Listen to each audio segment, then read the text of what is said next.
Shabbat Shalom, everyone. Good morning. Boker Tov. We're welcome to Shabbat morning services at Congregation Kol Ami here in West Hollywood. And we're glad for everyone joining us here live. Many members of our Introduction to Judaism class are here.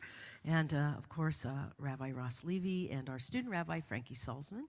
I'm Denise Ager. I use she, her pronouns. And we are going to celebrate Shabbat with joy and with a sense of Shabbat Ruach, spirit, as we begin together. Our prayer book is Mishkan Tefillah, and we're going to begin on page 192. Rabbi? So this this is oftentimes like an opening song for specifically morning services, and it's actually a collection of texts from different places. Much of Jewish liturgy is actually sort of a hodgepodge, a collage of texts that come from different places but are tied together by some certain themes. So this first line, Ma tovu ohalecha Yaakov, Mishkenotecha Yisrael, comes from the book of Numbers. It was supposed to be a curse upon the people of Israel, but when the foreign prophet Balaam was about to recite a curse, the only words that could come out of his mouth were blessing. So that's where we get this from, page 192.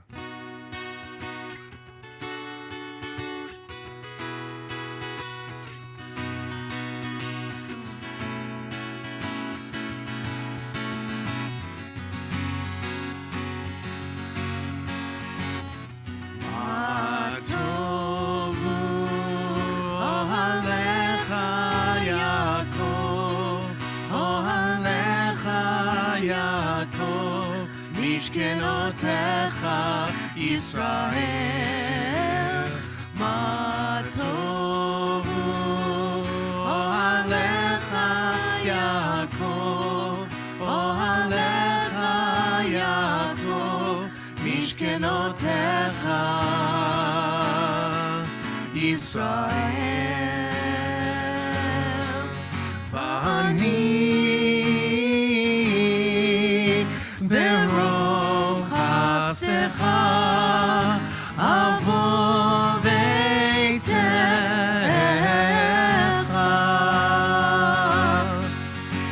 Eshtachave Elecha Kodshecha V'yiratecha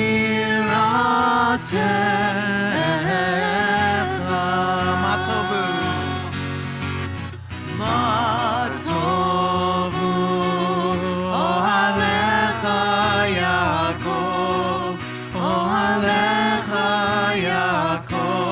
Mishkenotecha Yisrael, Ma tovu ohalecha Yaakov, ohalecha Yaakov, Mishkenotecha Yisrael. This morning we're going to do a little bit of teaching before each prayer for you to learn a little bit more about how the service is constructed. Jewish services, worship services, have a fixed order to them, a keva in Hebrew, and there are moments for inspiration, which we call kavanah, and prayer is a tension between the keva, the fixed text, and the kavanah, the inspirational words that might come from your own heart, your own mind, your own spirit, and it's a combination of the two. And you'll notice that Shabbat is a day that focuses so much on love, and in the first song that we sang, which came from Ma tovu, if you look at the verses, you'll see it talks about God's love for us and our devotion and love to God. And that's really kind of a framework for a lot of the prayers that we'll say this morning. And so in your own mind, if you're setting your own intention, if we use the language of mindfulness, it's an intention of love today. Think about the different kinds of people that you love and the different things that you love. And the idea is to inspire us also to feel that connection of love from God and that blessing from God. So as we move into our service, if you'll turn now to page 194, we begin the morning blessings. The service is divided into sections, and this section is known as the morning blessings, Birchot HaShachar. And what is it? It's about the process of awakening. So we have a blessing for the body and a blessing for the soul, a blessing for awakening and the miracles that happen to us every day, kind of emulating what happens to us when you open your eyes in the morning and you're kind of getting reoriented to the world in those opening moments. So page 194, we'll pray in English together. Praise to you, Adonai our God, sovereign of the universe, who formed the human body with skill, creating the body's many pathways and openings. It is well known before your throne of glory that if one of them be wrongly opened or closed, it would be impossible to endure and stand before you. Blessed are you, Adonai, who heals all flesh, working wondrously. Baruch atah Adonai, rofeh kol basar umafli la'asot. Page 196, Elohai Neshama, for the soul.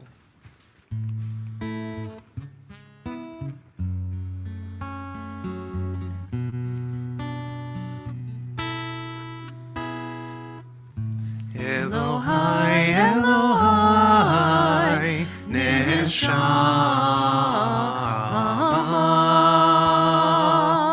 Shenatata bi tehorahi.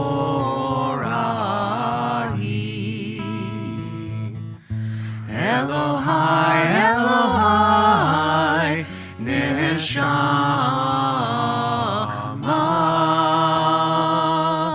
Shenatata bi tehorahi.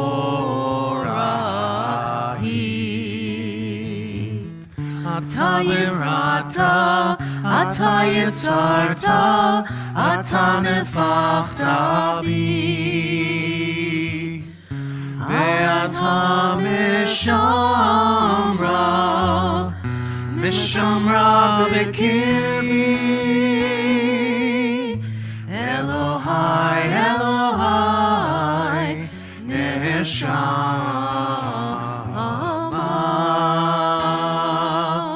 Shenatata bi tehorahi.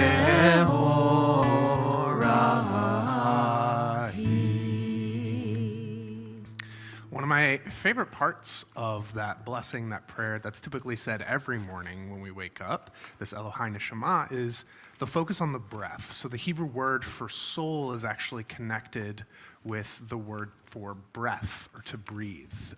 It comes from those ancient ideas about our breath being sort of representing or sort of the embodiment of our spirit. And something kind of cool, I know, in our intro class last week, we sort of got into the weeds a little bit with the Hebrew conversation. But one of the cool things I think about this prayer in particular is it has a lot of hard H sounds in the Hebrew, at the end of each word. So you say atavarata, atayitzarta. That's if you're really, really getting deep into the pronunciation of the Hebrew, and it's actually, through the text, encouraging us to breathe, to begin our morning with deep breaths and to sort of awaken the spirit within us. And so as part of that, we move into this next section of the service, often referred to as Pesukei de Zimra, meaning songs of praise or verses of song. A few different ways you can translate that. It's a collection of different pieces from the Psalms. And as we sort of bring in the morning with some gratitude, we also allow this opportunity to kind of get warmed up, to warm up our spirits, to warm up our voices as we move into the service proper. So we're going to move to the end of Pesukei de Zimra, page 218, with the final psalm in the book of Psalms, Psalm 150. The refrain of which is simply Hallelujah. And we'll specifically focus on that final verse. Haneshama to Hallelujah, Hallelujah. All that breathes, let all that possesses a soul, Neshama, sing praises to you.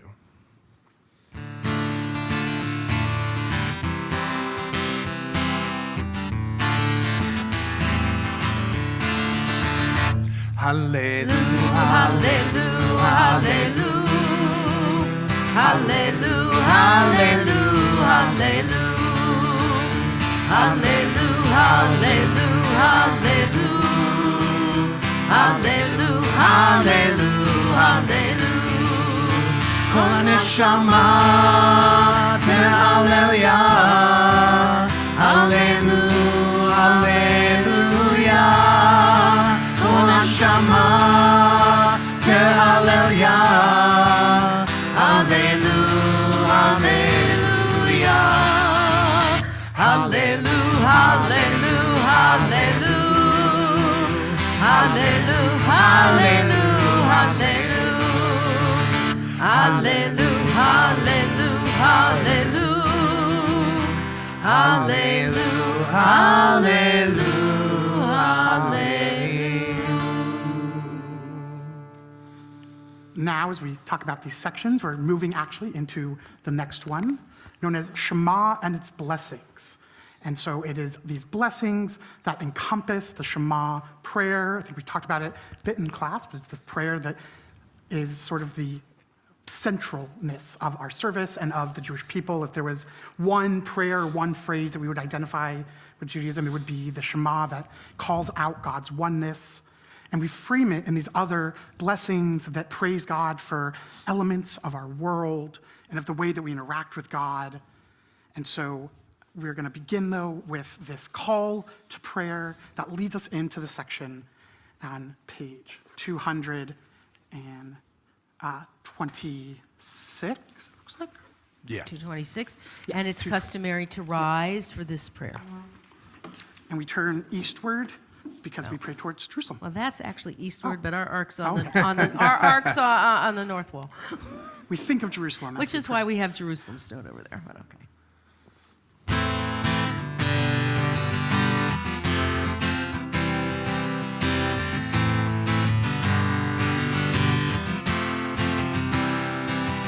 Ya lai lai lai, ya la lai lai lai, ya la lai lai lai, ya la lai lai lai, ya la lai lai lai, ya la lai lai lai, ya la lai lai lai, ya la lai lai lai. Am I awake? Am I awake? Am I prepared?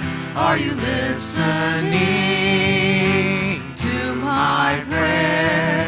Can you hear my voice? Can you understand? Am I awake? Am I prepared? Baruch hu et Adonai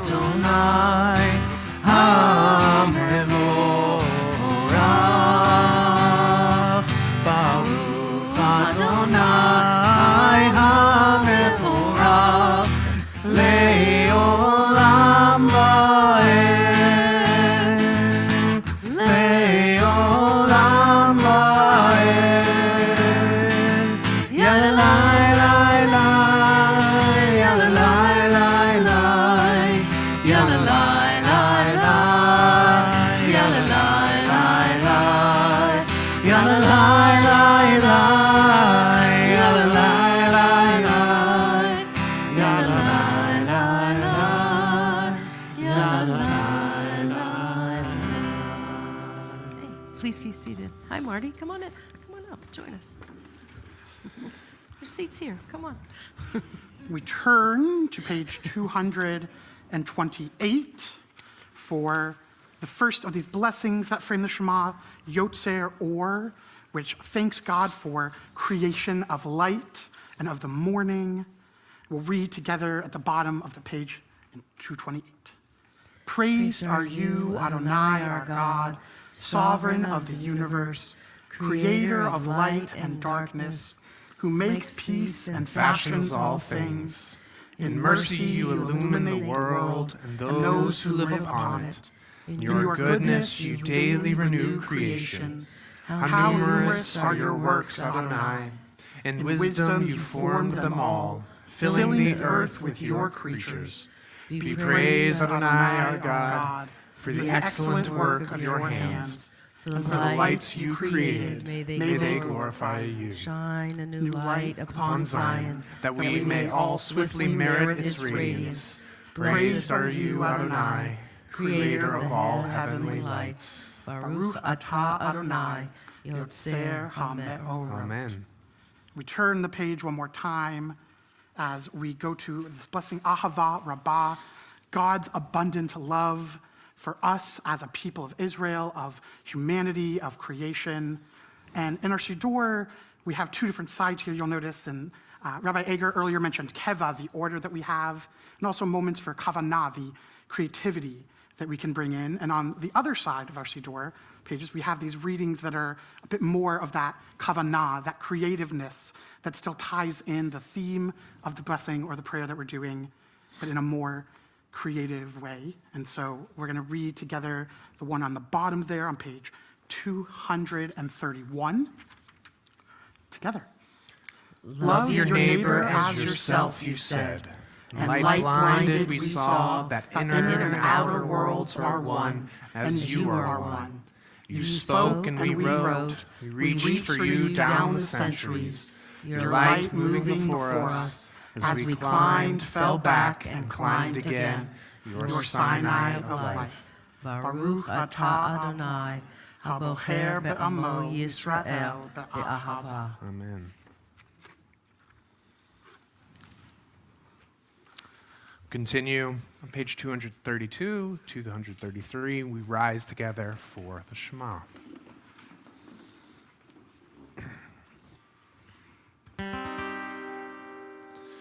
Shema Yisrael Adonai Eloheinu Adonai Echad. Shema Yisrael Adonai Eloheinu Adonai Echad. Shema Yisrael Adonai Eloheinu Adonai Echad.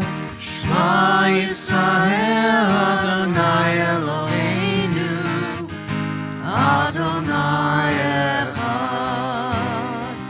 Baruch Shem Kevod Malchuto Leolam Va'ed. Baruch Shem Kevod Malchuto Leolam Va'ed. Shema Yisrael Adonai Eloheinu Adonai Echad. Shema Yisrael Adonai Eloheinu Adonai Echad. Let's be seated together. And we continue on 234. This is a separate prayer, but it's actually part of the Shema. It's one continuous block. Again, a focus on love. If you have a mezuzah on your house, this is inside the mezuzah, the Shema, and this V'ahavta prayer. We're going to chant it as it would be chanted as from the Torah, because these verses actually come from the Torah, as does the Shema. V'ahavta et Adonai Elohecha v'chol levavcha v'chol nafshecha v'chol me'odecha v'hayu hadvarim ha'eleh asher anochi mitzavecha hayom al levavecha v'shinantam levanecha v'dibarta bam Be'shivtecha b'veitecha u'lechtecha b'derech u'shochbecha u'vkumecha u'kshartam lehod ayadecha v'hayu l'totafot b'neinecha וכתבתם המזוזות ביתך ובשעריך למען תזכרו ועשיתם את כל מצוותיי והייתם קדושים לאלוהיכם אני אדוני אלוהיכם אשר הוצאתי אתכם מארץ מצרים להיות לכם לאלוהים אני אדוני אלוהיכם Adonai Elohechem Emet. I'm just going to get a sip here. The V'ahavta, as we said here, this is a shortened version. There are actually 3 paragraphs following the Shema. One in which the last paragraph, just before the Lama'an Tizkaru that we said, talks about the fringes at the 4 corners, the tzitzit, that are on our talit, on our prayer shawl, which I like to call Jewish macrame, because the knots and the twists and the turns are to remind us of the 613 commandments that are in the Torah. And so when you wear a prayer shawl, you're also not only enwrapped by God, you're enwrapped by the commandments, the mitzvot, as a reminder each and every day. As we turn now to page 240, again, you'll notice that a lot of our service is made up of sections that actually come straight from the Torah. We just had the Shema and the V'ahavta. Earlier, Rabbi Levi talked to us about Matovu, which comes, we sang at the opening, which comes from the Torah. And we sang Psalm 150 from the Jewish Bible, the larger part. This next prayer, Mi Chamocha, comes from the Shirat Hayam, the Song of the Sea, the celebratory poem that Moses supposedly wrote after the children of Israel safely crossed the Red Sea. The great miracle of the Bible is that God rescued the Israelites from slavery in Egypt. The story is the book of Exodus. And this moment of the seas parting and the children of Israel escaping on dry land and the sea coming back together and the Egyptian forces being annihilated after they were chasing them to bring them back into slavery is considered one of the greatest miracles, if not the greatest miracle. And this moment of redemption is what we remind ourselves at each service. Why we pray that God will redeem us in our time from all of the injustices, from all of the oppression, from all of the servitude in the world that we still experience today, just as God once redeemed the children of Israel in ancient days. So we join in that celebratory poem, that victory poem that the children of Israel danced to and sang with on the other side once they had their freedom that God had granted them.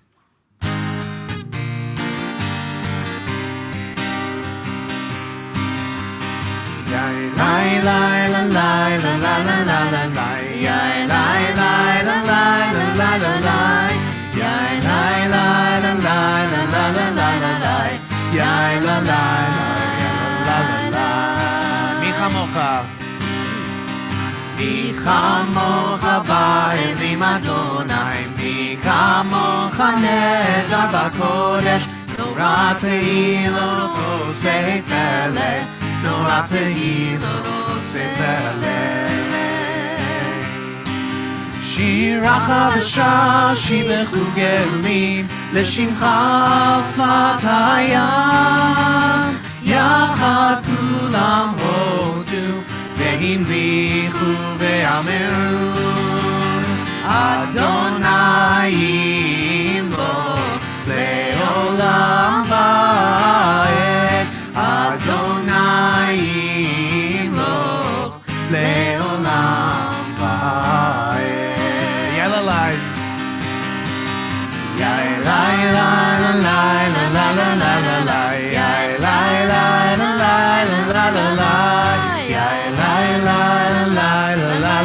לילה.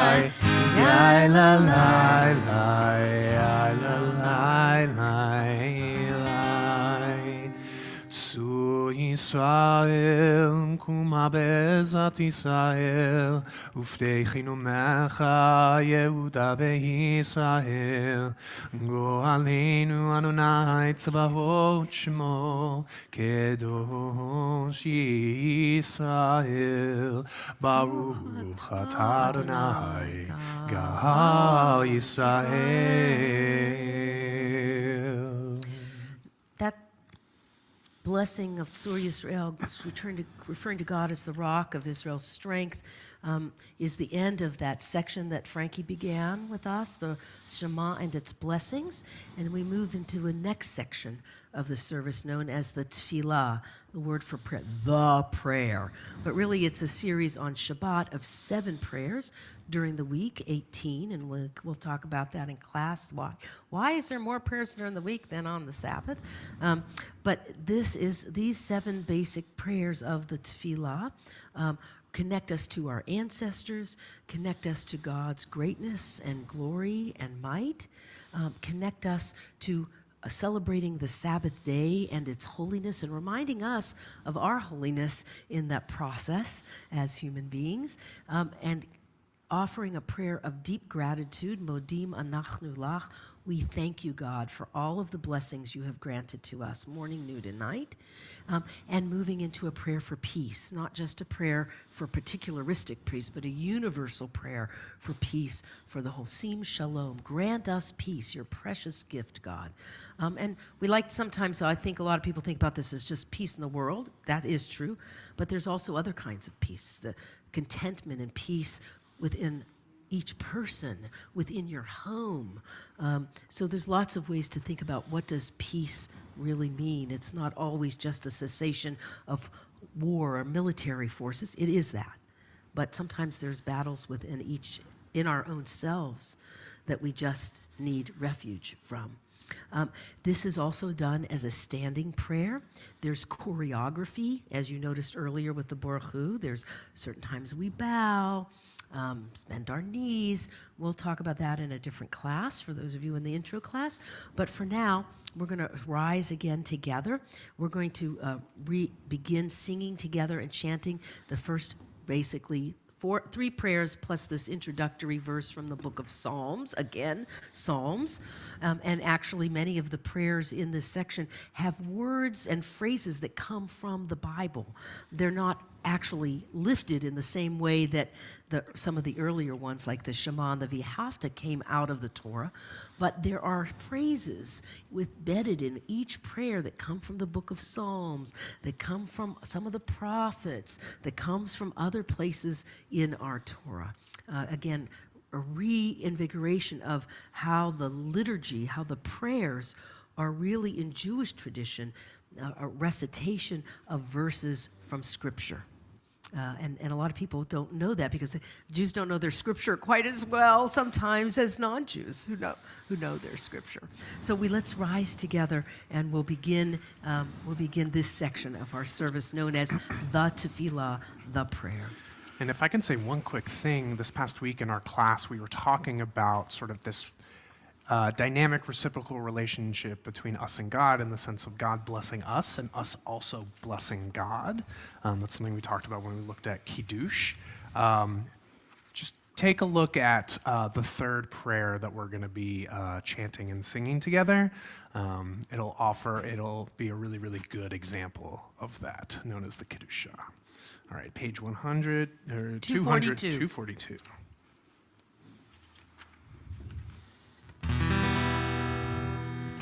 Ya na na na na na na na Adonai. Ya na na na na na na Svatai Tiftach. Ya na na na na na na Ufi Agin Tehilatecha.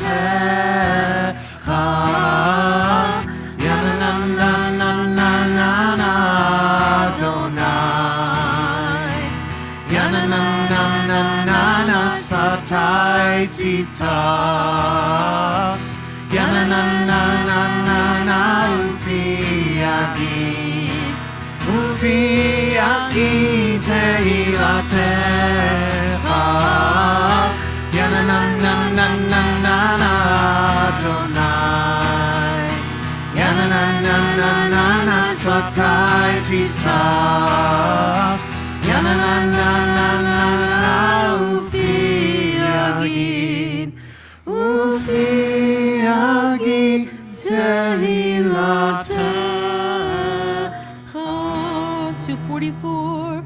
Baruch atah Adonai Eloheinu, Elohei Avotenu v'Imotenu, Elohei Avraham, Elohei Yitzhak, Elohei Yaakov, Elohei Sarah, Elohei Rivka, Elohei Rachel, Elohei Leah, Ha'el Hagadol, Hagibor, Hanora, El Elyon, Gomel Chasadim Tovim, V'konei Hakol, וזוכר חסדי אבות ואימהות, ומביא גאולה לבני בניהם, למען שמו ויאהבה. מלך עוזר מושיע מגן, ברוך אתה אדוני, מגן אברהם ועזרת שרה. אתה גיבור לעולם אדוני, מחיי הכל אתה רב להושיע, משיב הרוח ומוריד הגשם, מחלקי חיים וחסד, מחיי הכל ברחמים רבים, סומך נופלים ורופא חולים, ומתיר אסורים, ומקיים אמונתו לשני עפר. מי כמוך בעל גבורות, ומידו מלך, מלך ממית ומחיה, ומצמיח ישועה, ונאמן אתה לחיות הכל. ברוך אתה אדוני בחיי הכל. 248 is the Kedusha, meaning holiness. Yai la la la la, ya la la la la, ya la la la la, ya la la. נקדש את שמך בעולם, כשם שמעתי שמותו בשמי מרום, כך כתוב על יד נביאך, וקרא זה אל זה ואמר, קדוש קדוש קדוש אדוני צבאות, מלוא כל הארץ כבודו. אדיר אדירנו, אדוני אדוננו, מאדיר שמך בכל הארץ. ברוך כבוד אדוני ממקומו, אחד הוא אלוהינו, הוא אבינו מלכנו, הוא מושיענו והוא ישמיענו, ורחמיו לעיני כל חי. אני אדוני אלוהיכם, ימלוך אדוני לעולם, אלוהי ציון, לדור ודור. הללויה, הללויה, הללויה, הללויה, הללויה, הללויה, הללויה, הללויה, הללויה,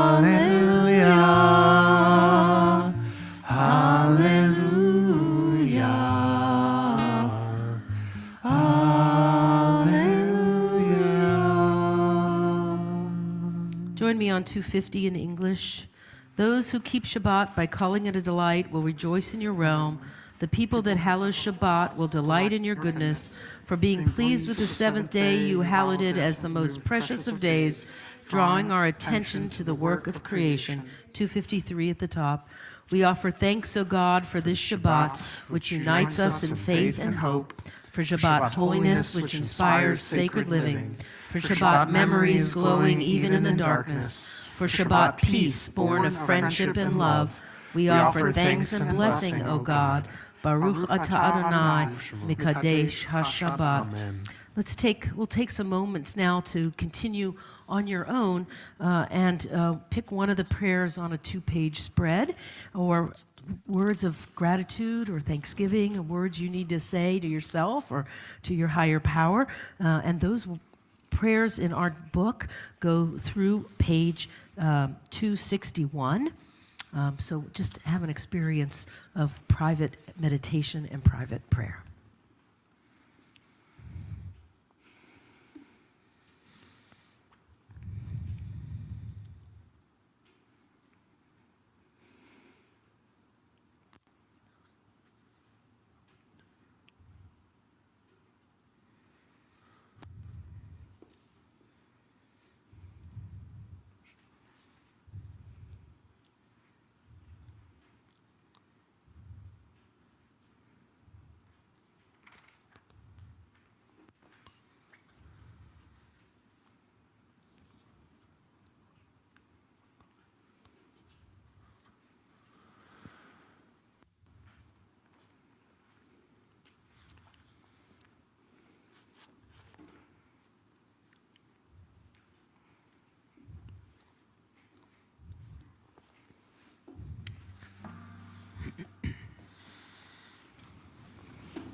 We'll come back together on page 258 with Sim Shalom.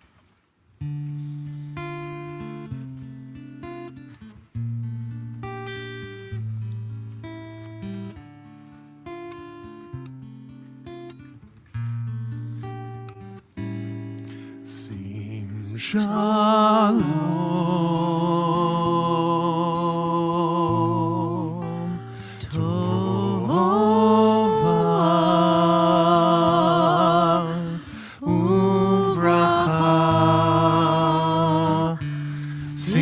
Shalom Tova Uvracha. Sim Shalom Tova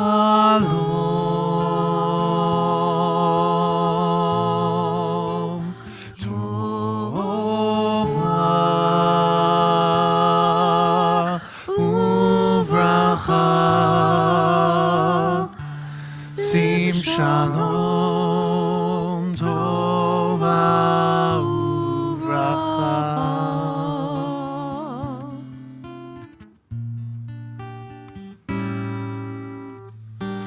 Chen v'chesed, chen v'chesed v'rachamim.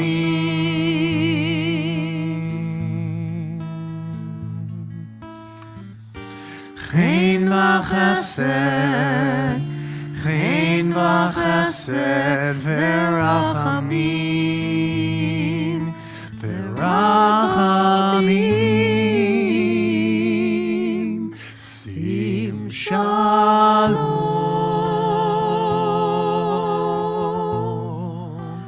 Tova Uvracha. Sim Shalom Tova Uvracha.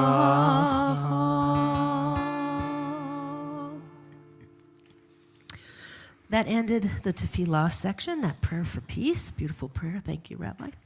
And now on Shabbat morning, and then also if we were at a morning service on a Monday or a Thursday, we read from the Torah scroll. Now you ask why Mondays and Thursdays kind of like seems arbitrary, but those were market days, and that's when people would come to town. And so read Torah when people are gathered, make it easy for them.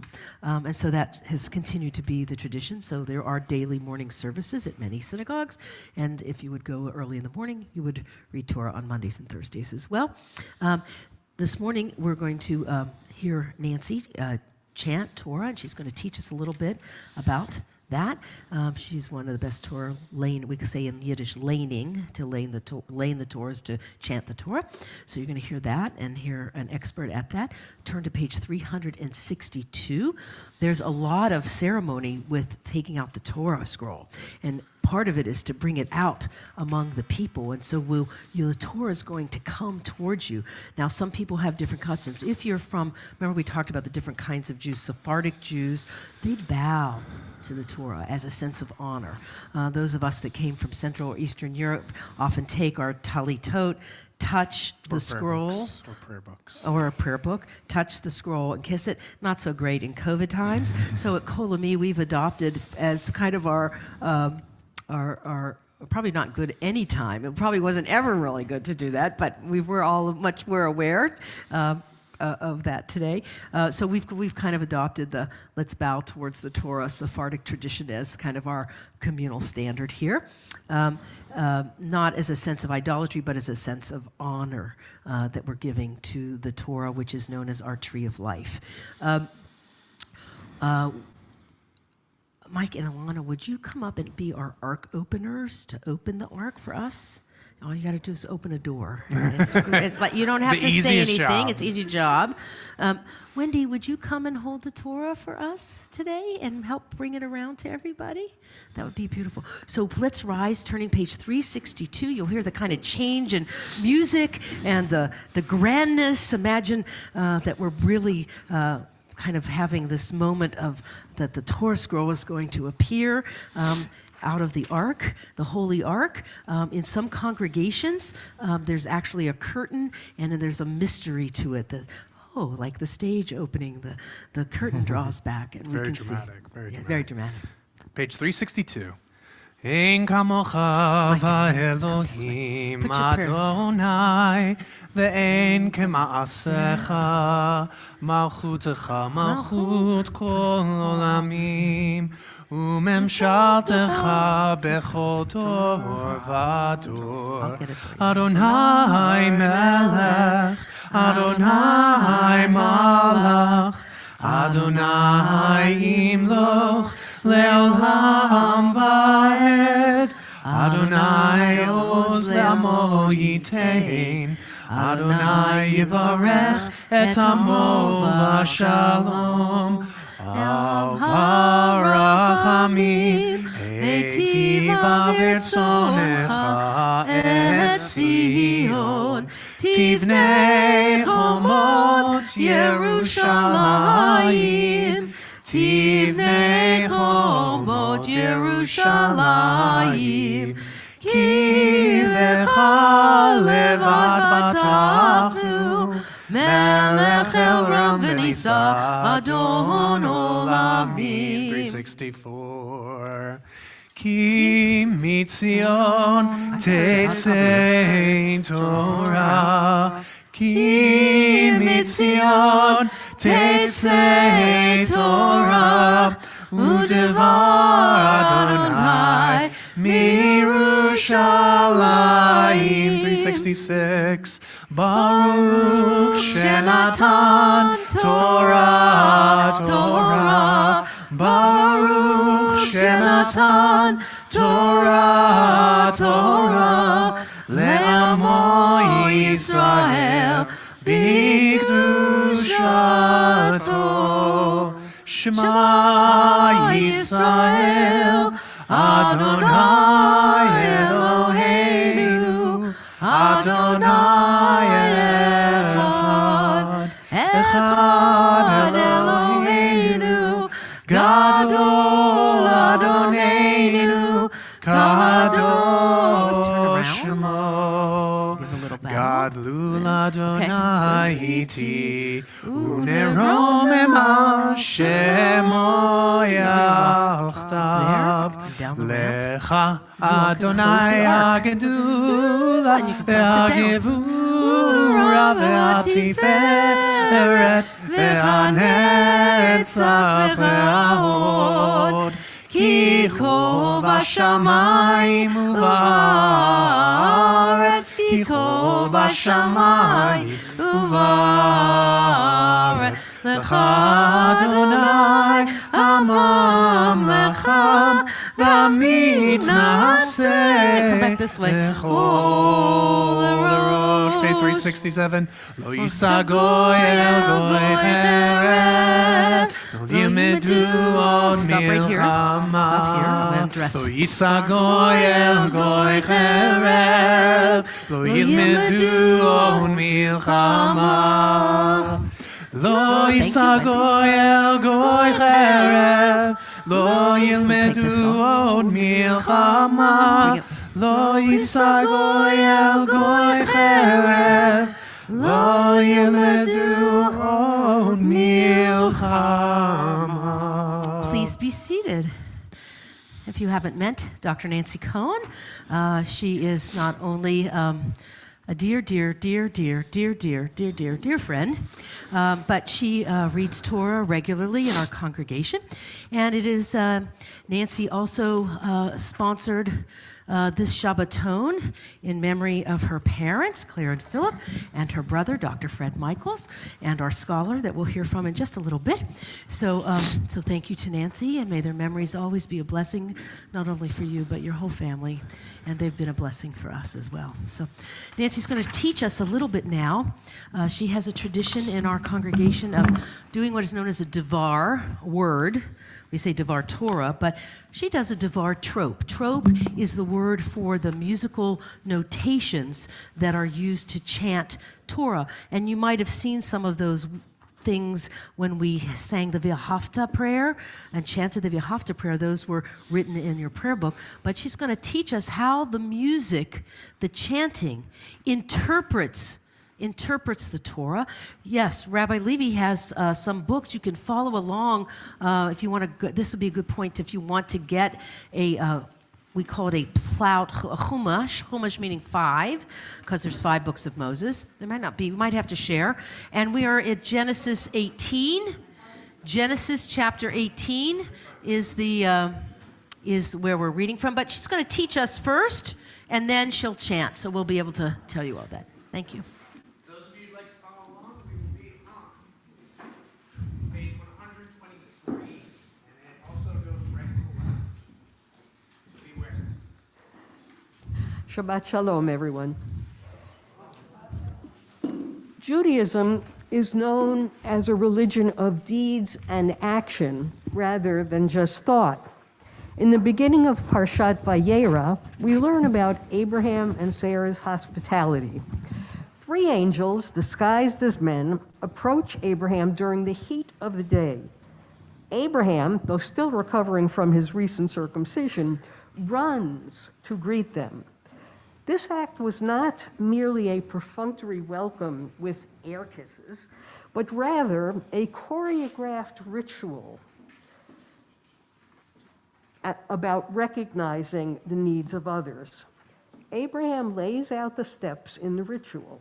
He bows low to the ground, asks that water be brought to wash their feet, invites the men to rest under the tree, and offers them bread. 4 steps. As always, I ask how the trope, the Torah cantillation, helps us hear the importance of Abraham's welcome. We begin with a simple word, Vayomar, and he said. Vayomar is how it's going to sound when I chant it. That word, Vayomar, it has the trope mark etnachta. It means rest. We find that the etnachta is the first word of the verse, which is somewhat unusual. After all, how can one rest at the very beginning of the verse? The trope solves that question for us by the following note, revia, which means 4. it is on the word Adonai. Adonai, translated as my lords. Therefore, we understand that Abraham is not just idly suggesting that the wayfarers rest, but rather that steps are taken to ensure their rest. And there are, as I said, 4 steps. Let water be brought, bathing the feet, reclining under the terebinth tree, and finally offering bread. The trope then drives the point further with the phrase, ve'ekafat lechem, let me bring a morsel of bread. And you'll hear it sound like this, ve'ekafat lechem. The trope mark is called kadma bi'azla, and it means going forward and going on. Abraham therefore wanted to make sure that every effort at hospitality and welcome had been offered. So, once again, the trope dresses the Torah text and teaches us that true hospitality encompasses many parts to welcoming the stranger. Shabbat Shalom.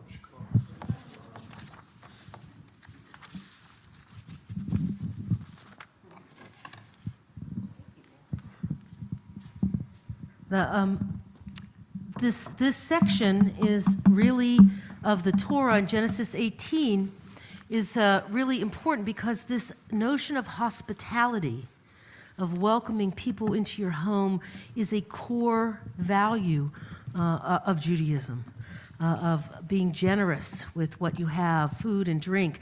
When someone comes over, you immediately offer them something to eat, something to drink. Can I get you something? This stems culturally from this very act of Abraham welcoming these, and Sarah, his wife, welcoming these 3 strangers and creating a whole feast for people. We know they're angels, the reader knows they're angels, but people who he doesn't even know. And this notion of hospitality becomes very important because in this same parsha, later on, is the story of Sodom and Gomorrah. And I want to just say one quick word about that because we all know how that's been cast in kind of a public discourse. But that is not the Jewish interpretation. It is not about homosexuality. It is about the lack of inhospitality, the lack of hospitality that the Sodomites show the angels who are two of the angels that just came to visit Abraham here. So this whole story, this whole thread and section of Torah is built around this idea of what does it mean to be hospitable to the stranger in your midst, to someone you don't really know. What do we have to do? And it's about a Jewish value because maybe they don't look like us, they might not share citizenship with us. What does that mean of how we welcome the other? And this is just something that I think is very important to stress, and we see this here. And with the second thing, and Frankie's going to address some of this later when we study text for lunch, is that what Nancy mentioned it very quickly at the beginning of your talk, but why do these 3 angels come to visit Abraham? Because last week's reading at chapter 17, Abraham enters the covenant through circumcision with that, and these angels are involved in an act of Bikur Cholim, visiting the sick, visiting those who have undergone some kind of physical ailment or spiritual ailment, and that is also a Jewish value that we derive from these stories. So one of the things to take away and to think about is, where do our values come from? Is it only because it's the right thing to do? Or is there some basis for it? And in Jewish tradition, as Jews, what the transformation here is that our values come out of the tradition, out of the texts, out of the stories of our people, out of the inherited stories. That doesn't mean they don't change over time. They can. But it is a process that we engage in. And so we're going to talk a little bit about that later this afternoon, after lunch, about our text study, and a little bit, I know that Dr. Benor is going to talk a little bit about the values that informs his work and from a medical and bioethics tradition. So I just wanted to say a word about that. Our custom at Kol Ami is for anybody who wants to have an aliyah to come. That means to come up and come close to the Torah. We invite you to come up. I don't know Sue, Janine, Marty, Dr. Benor, Jaffa, if you all want to come up. Diane, you want to come up. And if you all that are not yet Jewish, but you would like to come see the Torah close up while it's being chanted so you can see the inside of the Torah, we invite you to do that also now. And the blessings can be found on page 368. Let me take the blessings out here. Do you want a talit? Would you like a talit? You come on this side. Can I grab the Oh, we have talit a from under there? Yeah, there's one here. Marty, you can wear this one. Y'all, Nancy will come and show you all where the section is. So some of you may know this is Come called close, a Tyler. yad. Levi, come. It's the pointer that we use when we chant Torah. If you all want to come there. close to Torah. Here, Mar. We're beginning a new section. You can see there's the section break here. So it's the new section. And the Okay, other thing here's- is that the rollers, the holy rollers as I call them, are called atzei chayim, the staves of life. So Okay. that we hold on to the Torah when we read it. Okay, if you all will recite the bracha together. Baruch Hu Adonai Baruch Adonai Hamvarach Le'olam Va'ed. Baruch Atah Adonai Eloheinu melech haolam asher bachar banu mikol ha'amim v'natan lanu et Torato. Baruch Atah Adonai noten ha'torah. You don't have to be afraid. It doesn't bite. Amen. Vayra elav Adonai belonei mamre vehu yoshev petach ha'ohel kechom hayom וישן וירא והנה שלושה אנשים ניצבים עליו וירוץ לקראתם מפתח האוהל וישתחו ארצה ויאמר אדוני אם נא מצאתי חן בעיניך אל נא תעבור מעל עבדיך יוקח נא מעט מים ורחצו רגליכם והישענו תחת העץ וחפתיכם ושאנו לבכם אחר תבורו כי על כן עברתם על עבדיכם ויאמרו כן תעשה כאשר דיברת. Beautiful, Yasher Koch. I want to reach in.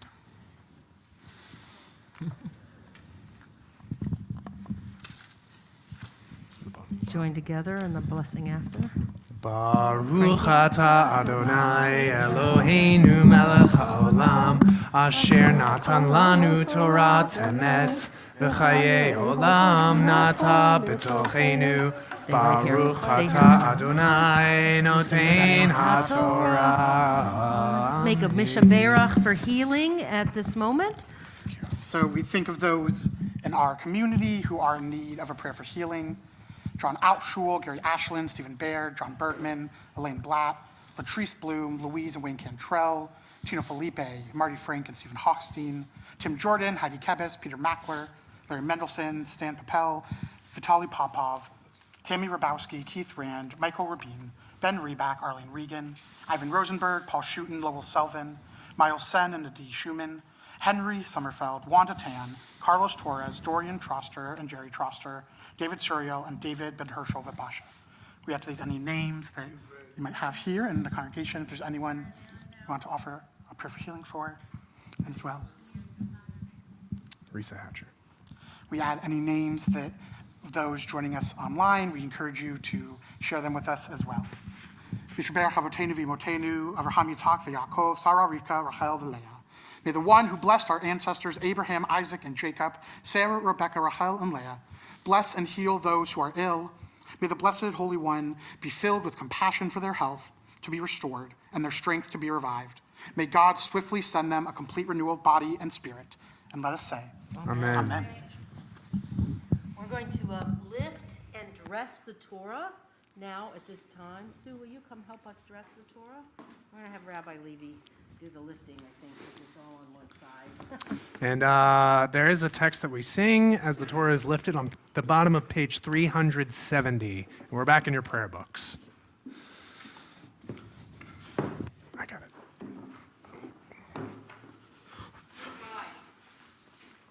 Zot HaTorah asher sam Moshe lifnei bnei Yisrael al pi Adonai biyad Moshe.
Doctor, why don't we open the ark for us? And Janine, would you open the ark for us while we're here?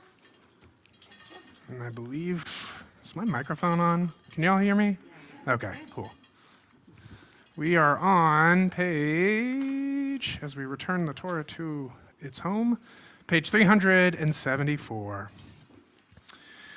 Eitz chaim hi lamachazikim ba v'tomcheha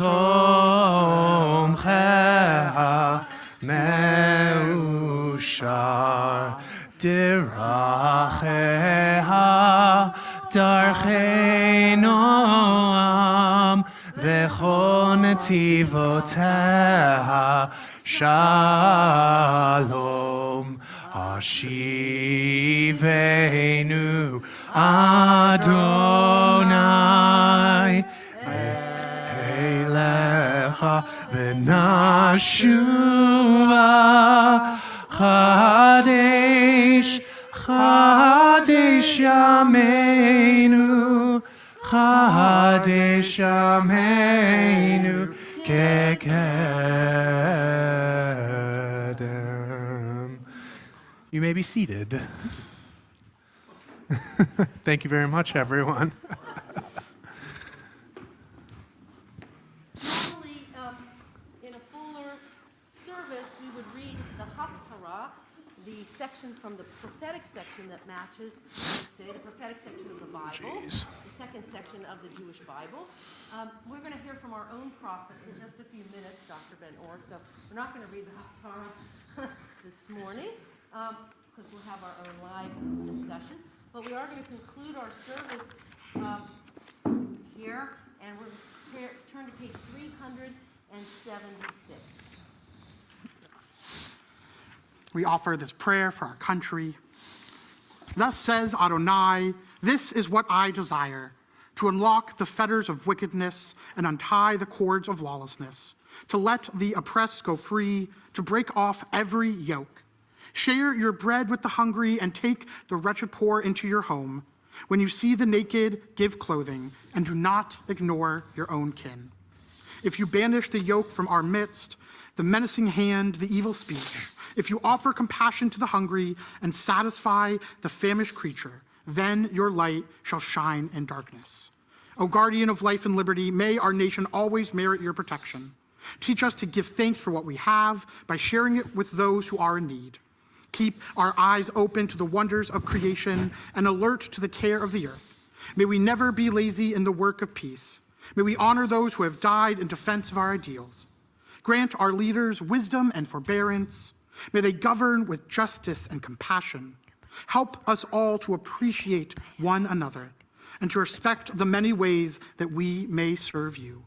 May our homes be safe from affliction and strife, and our country be sound in body and spirit. We say, Amen. Amen. We turn to page 377 as we pray for the Medinat Yisrael, for the state of Israel. Avinu Shebashamayim, Tzur Yisrael v'go'alo, Barech et Medinat Yisrael, Reshit Tzmichat Geulatenu, Hagen Aleha be'evrat chasdecha, Ufros Aleha sukat shlomecha, Ushlach orcha v'amitcha l'sharesha sareha v'yotzeha, V'tachnem be'etzah tova milfanecha, V'natata shalom ba'aretz v'simchat alam le'yishveha, V'nomar amen. O Heavenly One, protector and redeemer of Israel, bless the state of Israel, which marks the dawning of hope for all who seek peace. Shield it beneath the wings of your love and spread over it the canopy of your peace. Send your light and truth to all who lead and advise, guiding them with your good counsel. Establish peace in the land and fullness of joy for all who dwell there. And we say, Amen. We're going to take a moment and invite Janine Schneider. Janine is a member of our Board of Trustees, which is the body that helps to lead our congregation. And Janine, if you'll come up here, we'll have her share some important announcements and things. Hold on. I got the microphone. Okay, you got it. Rabbi's got it. Sit here so you can be seen. There you go. Shalom, everyone. Wait. As she said, Oh, it's on. You got to hold it really as close. she said, I'm Janine Snyder, for those of you who don't know me. I'm actually honored to be a member of the Board of Trustees, and on behalf of the Board of Kol Ami, we want to wish all of you a Shabbat Shalom. A special thank you to Dr. Mark Benor for being with us as our scholar in residence, and a deep thank you to Dr. Nancy Cohen for that beautiful reading, as well as the Devar trope that she always guides us to better understand. Claire and Philip Cohen, that was in the memory of her parents, Claire and Philip Cohen, and her brother, Dr. Fred Michaels. And thank you for all the work that you do for sharing it with our community every single time. Lunch will be on the roof deck, and then we will have a text study with our rabbis today. This Tuesday, November 15th, the Tzedek Council, I have trouble with that one. Yava. Kolenu, I got Tzedek Council. We'll hold a virtual meeting to discuss our recent efforts around voter engagement and continuing to support the Hollywood Food Coalition. And those of you who've never participated, you have to come. We make peanut butter and jelly sandwiches, and we're all together in this wonderful effort for about 2 hours. It's just like it's community, and it's fun. So be sure to register online to receive that Zoom link for the meeting. We hope you'll join Rabbi Ager for her monthly Lunch and Learn online. Only this, online only, this upcoming Thursday at 12 noon. Take a break from the workday for a text study and connecting to Jewish tradition with our contemporary world. Next Friday night, we will observe Transgender Day of Remembrance during Shabbat services. And be sure to mark your calendars and join us in person for our annual World AIDS Day Interfaith observance on Thursday, December 1st at 7 p.m. On Wednesday, November 30th at 7 p.m., we will hold our semi-annual congregational meeting. And as a board member, I want to invite everyone to come in person. This is a very important time in our community. And with all the changes going on, we need you there. We need your voices. The meeting will be in person only, so if you can't make it, be sure to get with someone on the board to hold your proxy. They're available to be filled out on the side table in the lobby. As always, we hope you'll keep up to date on all that is happening within our sacred community at kol-ami.org. That's kol-ami.org.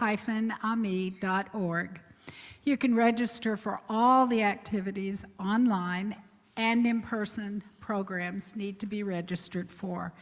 And while you're visiting our website, please consider completing the circle. Give back to the community that is feeding and nourishing you spiritually. And be sure and check your Kol Ami, our newsletter that comes out on the email every week. And thank you, and Shabbat Shalom. Shabbat Shalom. Thank you, Janine. We're going to continue and conclude our service with the Aleinu L'Shabeach, page 586. Again, we stand as the ark is opened.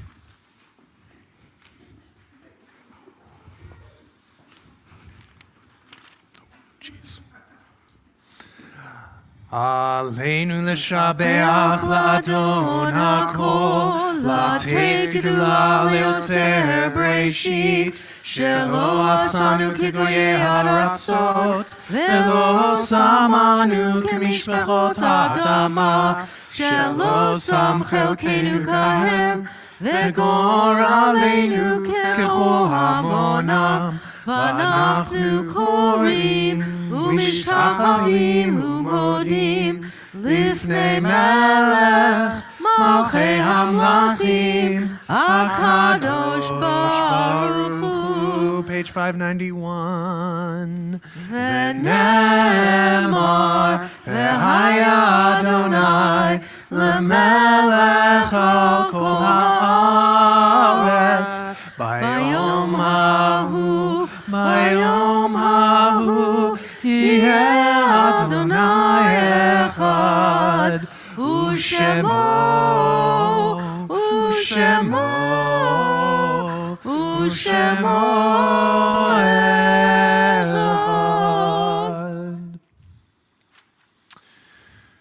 As we come to the conclusion of our service, we think of those whom we've loved and lost, as we recite their names in memory, in loving remembrance. On the Shabbat, Congregation Kol Ami is remembering Milton Singer, a member of Congregation Kol Ami, Howard Jacobs, son of Robert and Dorothy Jacobs, Hilda Feibisch, mother of Sam Feibisch DeWitt, whose yahrzeit plaques are lit in loving remembrance here in our sanctuary, as well as Elizabeth Rakowski, grandmother of Allison Knapp, Ann Pendo, mother of Susan Pendo, Sanford Stapperstein, friend of Dr. Jane Drucker, Nick Ruvo, father of Michael Ruvo, Paul Morgan Fredericks, member of Congregation Kol Ami, Cantor William Charlin, beloved teacher of Cantor Mark Saltzman, Betty Reisman, mother of Stephen Reisman, April Anderson, sister of Bonnie Anderson, Pearl Shapiro, mother-in-law of Stephen Weiss, Arlene Zwarin, sister of Richard Weinberger, Sally Moss, grandmother of Stephen Gluck, Stephen Mucha, friend of Stephen Karish. We're also remembering at this time Ron Stoner, Alyssa Bentley, Sandy Saltzman, Jay Salor, Shirley Rosenberg, Nadine Holt, Christopher Hughes, Joseph Lucido, Evelyn Ruth Rich, Keith Cantrell, Rob Schlesinger, Leona Bander, Marlene Bram, Herb Jacobson, Richard Frank, Lou Vicinelli, Dave Hall, Howard Romanoff, Greg Sonkin, Ruth Forster Williams, Reba Goldman, Michael Simmental, Victor Escobar, Alvin Gross, Ernie Benson, Kathy Weiss, Ellen Metzner, Janice Houghton Levi, Anton Malley, Josh Kaplan, Don Hollis, Jason Thomas Lodge, Elaine Cohen, Maeve Eisenberg, Barton Cogan, Debbie Blatt, Stephen Shapiro, and Carol Rosenthal. If there's anyone that you're remembering at this time, whether they've passed away in recent days or weeks or in the season in years past, I encourage you to share their names with us.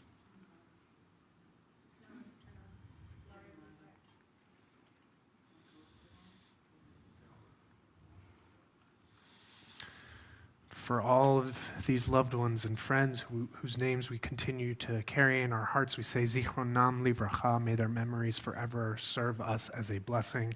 Now turn to page 598 and join together in the Mortar's Kaddish. Yitgadal v'yitkadash shemei Rabbah, be'alma divrach yurtei v'yamlich malchutei, v'chayechon v'yomechon v'chayei d'chol Beit Yisrael, Bagala v'zman kariv v'imru amen. Yehei shmei Rabbah mevarach le'olam u'amei almaya. Yitbarach v'yishtabach v'yitpa'ar v'yitromam v'yitnaseh. V'yithadar v'yit'aleh v'yithalal shmei d'kudashah b'richu. Le'ela min kol birchata v'shirata. Tushbachata v'nechemata. Da'amiran be'alma v'imru amen. Yehi Shlama Rabba Min Shemaya, Chaim Aleinu Ve'al Kol Yisrael, V'imru Amen. Oseh Shalom B'mamav, Uyaseh Shalom, Aleinu Ve'al Kol Yisrael, Ve'al Kol Yoshvei Tevel, V'imru Amen. May the source of peace and harmony and high bring peace to us, to all of Israel, and to all of humanity, to which we say, Amen. Amen. Please be seated. You can find the words to our closing song as Oseh Shalom. It's the last bit in the Hebrew on page 598. You'll see there's transliterated prayer for peace. And there's a little bit of English, and there's some hand movements that go along with this particular melody. So, Rabbi and our student rabbi can help me out with that one.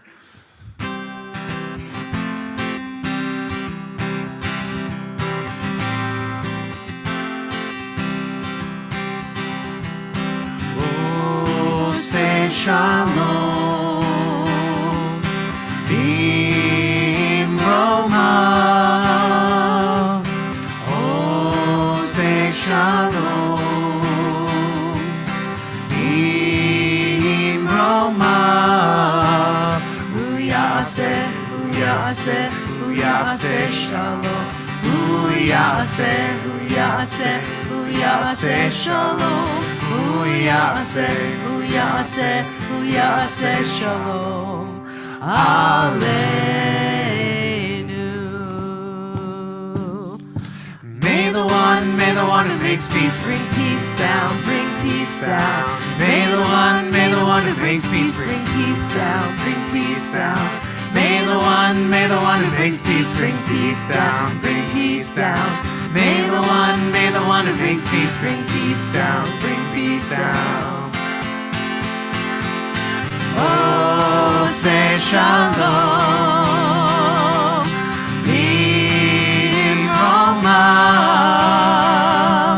Oseh Shalom B'mromav, Uyaseh, Uyaseh, Uyaseh Shalom, Uyaseh, Uyaseh, Uyaseh Shalom, Uyaseh, Uyaseh, Uyaseh Shalom Aleinu. Okay, now everybody do it now. One finger. May the one who makes peace bring peace down, bring peace down. May the one who makes peace bring peace down, bring peace down. May the one who makes peace bring peace down, bring peace down. May the one who brings peace bring peace down, bring peace down. On this Shabbat morning, we've spent time thinking about love and gratitude and peace. May the words that we have said and shared with one another and the melodies that have lifted our spirits and the friendship and warmth that we've created together, whether in person or online, stay with you through the rest of the Sabbath day and then remain with you in the week to come so that you feel a sense of holiness, a sense of love that you can share in the world with your family, with your friends, and with all your neighbors. We say, Baruch atah b'voecha, Baruch atah b'tzitecha. You are blessed in coming here. Be blessed as you go forth into Shabbat and into the world. Shabbat shalom. Good Shabbos, shalom. everyone. Good Shabbos to all of you online. Shabbat shalom. I thought I would share sort of 4 patient stories from sort of different places where I've worked, and then just kind of open it up for questions. I like the stories, and I apologize if I ramble a little bit with them, but I think sometimes the rambling is where like the good stuff kind of comes in. I think we remember stories and sort of like the general concepts really like solidify in our minds and our hearts in a way with the stories that wouldn't so much if I just kind of said something more general. I also think I may include a little bit of medical detail as well. Medicine I think is kind of cool, hopefully that's okay for you all. So the first story I wanted to, I'm sorry? I was laughing because there are doctors in the room. Oh yeah. And Oh yeah, and if I say something medically incorrect, please correct me, any of the doctors here. Or, people don't have to be doctors to know better than me, especially nowadays. So anyway, so the first story I wanted to share was when I worked at the LA Free Clinic, and I kind of think about these days as the Wild West of medicine in Los Angeles County. And part of it is to kind of like illustrate how much better things are like post-Obamacare. And I don't think that people realize how different the world is now than it was back then. So, so the case I wanted to share, this is around 2007 or so. And you know, I'm going to share medical details, but I'm also going to protect the privacy of the patients that I have. Luckily, I don't remember their personal details well enough to commit a HIPAA violation. But anyway, so this is a 50-something-year-old Latina woman who I was her primary care clinician. I think she probably had diabetes and hypertension and overweight, and that's sort of like a dime a dozen at the free clinic, and non-English speaking. And she just didn't feel well, like maybe fever, subjective fevers, cough. Her lungs didn't sound like entirely clear, but she looked well. She was well appearing. And you know, back then, just getting a chest X-ray was like really, you know, if someone really needed a chest X-ray, you had to send them to the ER to get it. So you know, diagnosed her sort of like outpatient pneumonia. Sometimes people call it a walking pneumonia. Gave her a course of antibiotics. Let's see you back in a week and sort of see how you're doing. She comes back a week later, and she's not better, and now she looks unwell, right? So maybe her vital signs aren't totally stable. She just doesn't look well. She doesn't look like she's about to die, but she doesn't look well. And you know, and she's failed a course of antibiotics.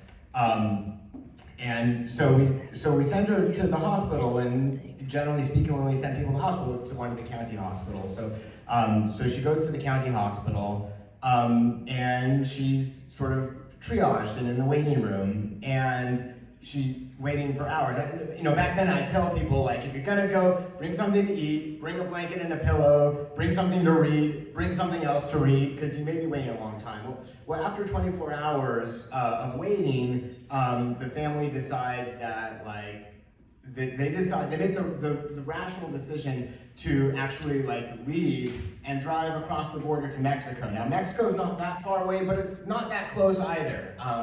And she gets admitted to the hospital and admitted to the ICU with a diagnosis of typhoid fever, which is, you know, in 1890 is like everyday diagnosis. In 2007 is kind of a rare and frankly kind of a cool diagnosis for a doctor.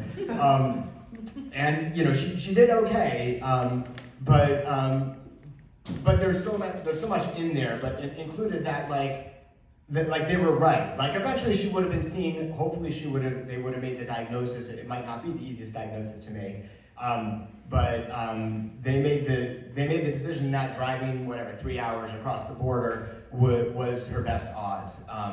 And you know.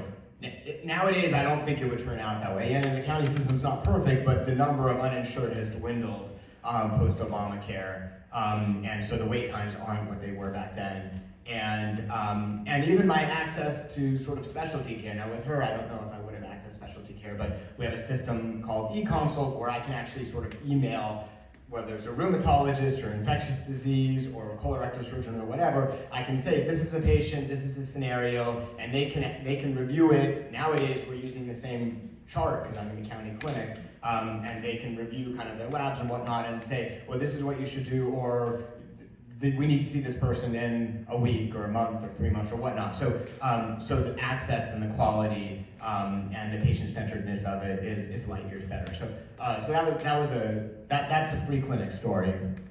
The next story I wanted to share is from the Achievable Health Center.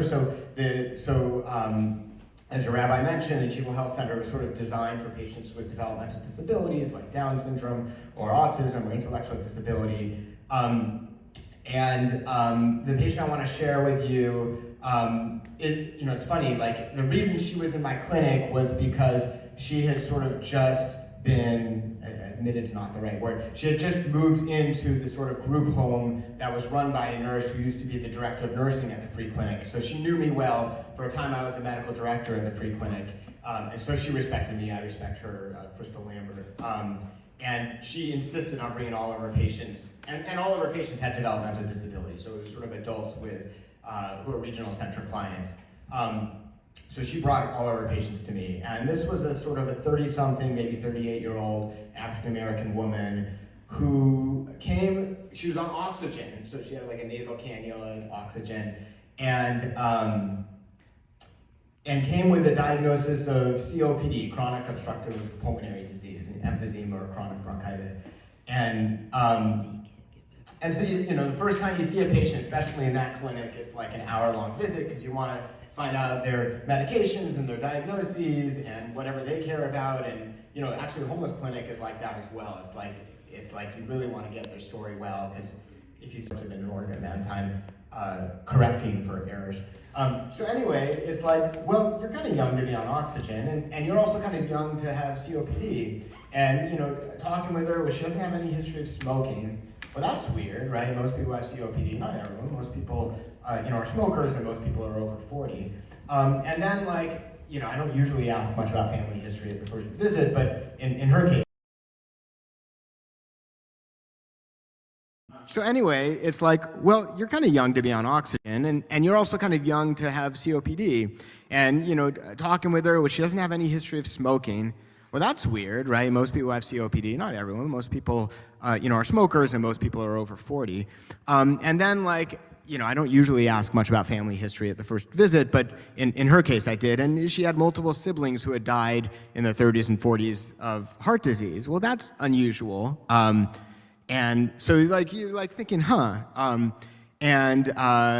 On the physical exam, she had this super loud heart murmur. So I don't know, you know, again, they're gonna get into medical details, but I think it's kind of fun. It entertains me anyway. So, you know, when you listen to the heart, you're listening to a few things, but basically, if there's turbulent flow from one chamber to another, either turbulent going forward or regurgitant sort of backward flow, you'll often hear what's called a murmur, a sort of a whooshing sound. And she had a very loud heart murmur. And so, and I sort of, you know, as a family doctor, you get credit if you sort of document things that turn out to be true. So, you know, on my note, I wrote for an echocardiogram, an ultrasound of the heart, and say, like, you know, rule out congenital heart disease, right? So COPD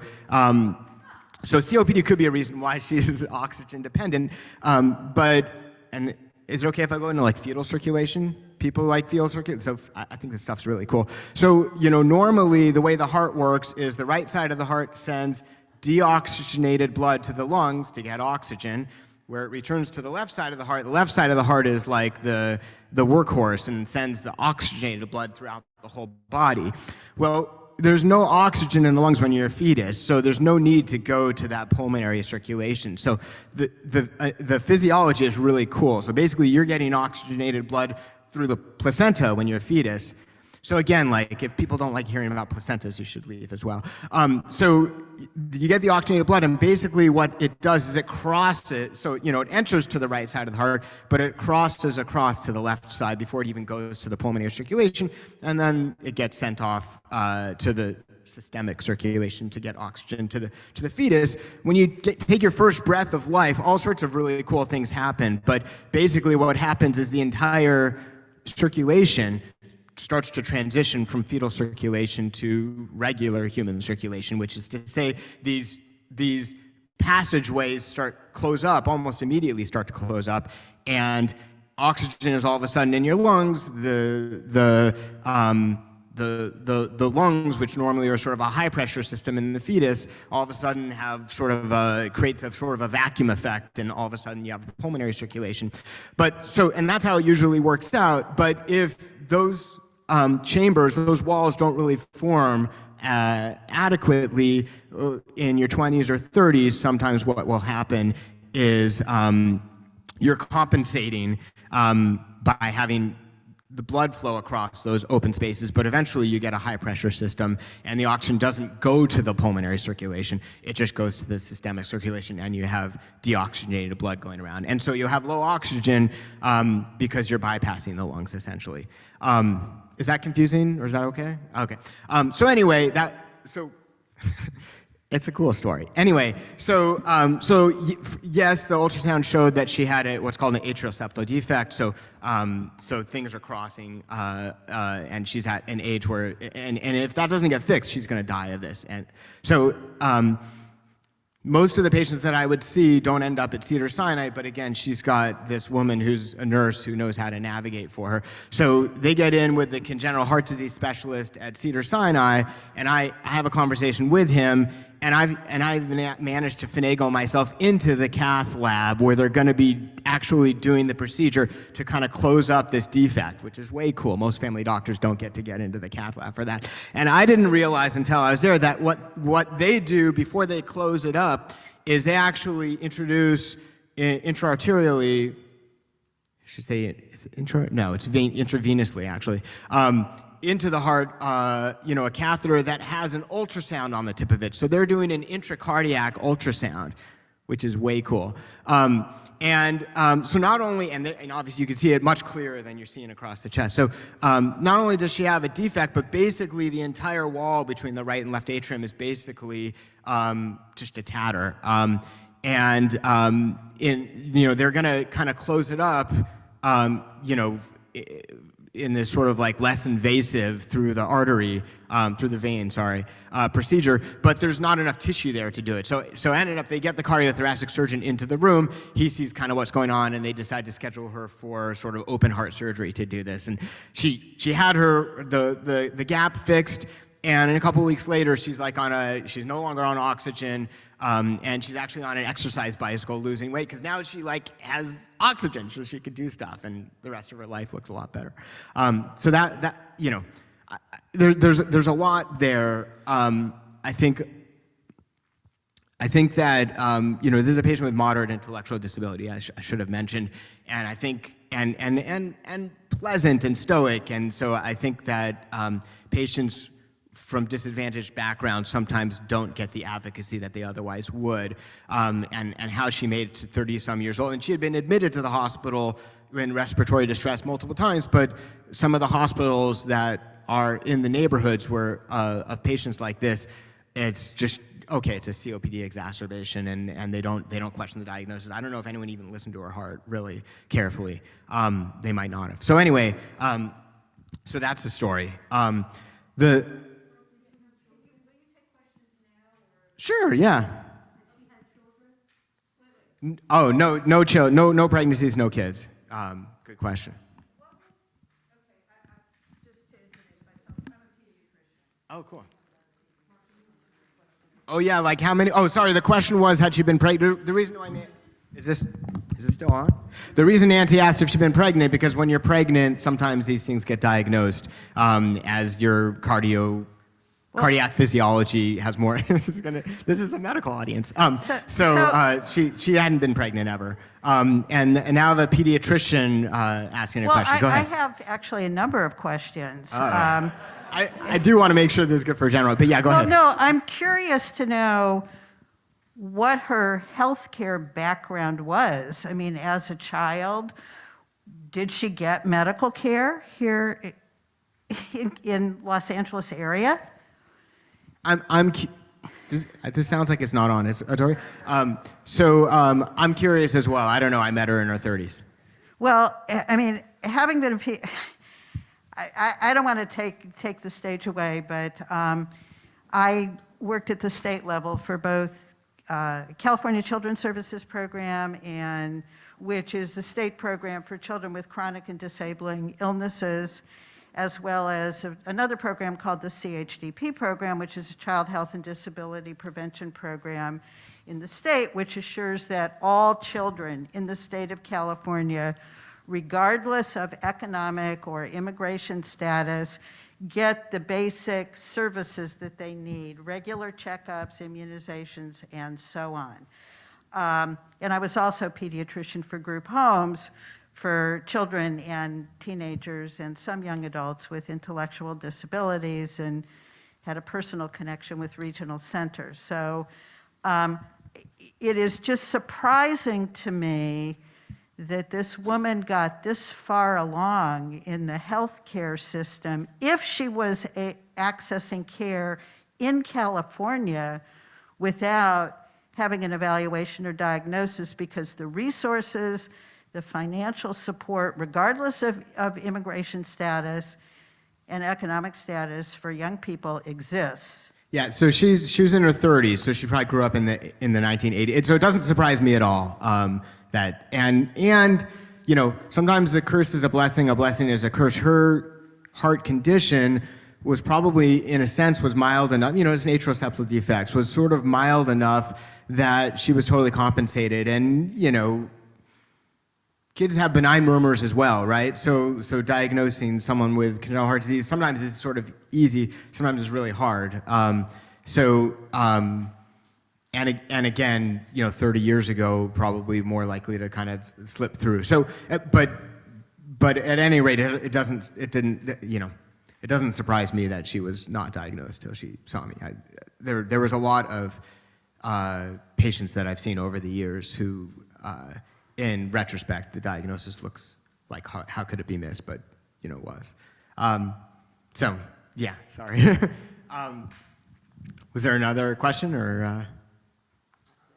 Oh, sure. I'm curious about to what extent your Jewish identity and being a part of Jewish tradition impacts the decision making that you have or your work as a physician. And I'm also thinking about sort of how you navigate different like ethical systems in the sense of, you know, you abide by the Hippocratic Oath. This is from the very little that I know about the medical profession. But you abide by the Hippocratic Oath, but then there are also certain obligations and ethical obligations placed upon by Jewish tradition. So I'm just kind of curious how those play a role in your work. Great question. I guess to some extent, I hope they don't, in terms of decision making, you know, I'd like to, I feel like it would be a complicated thing if I said that my decision making was because let's say I wasn't Jewish, right? Should my decision making be any different?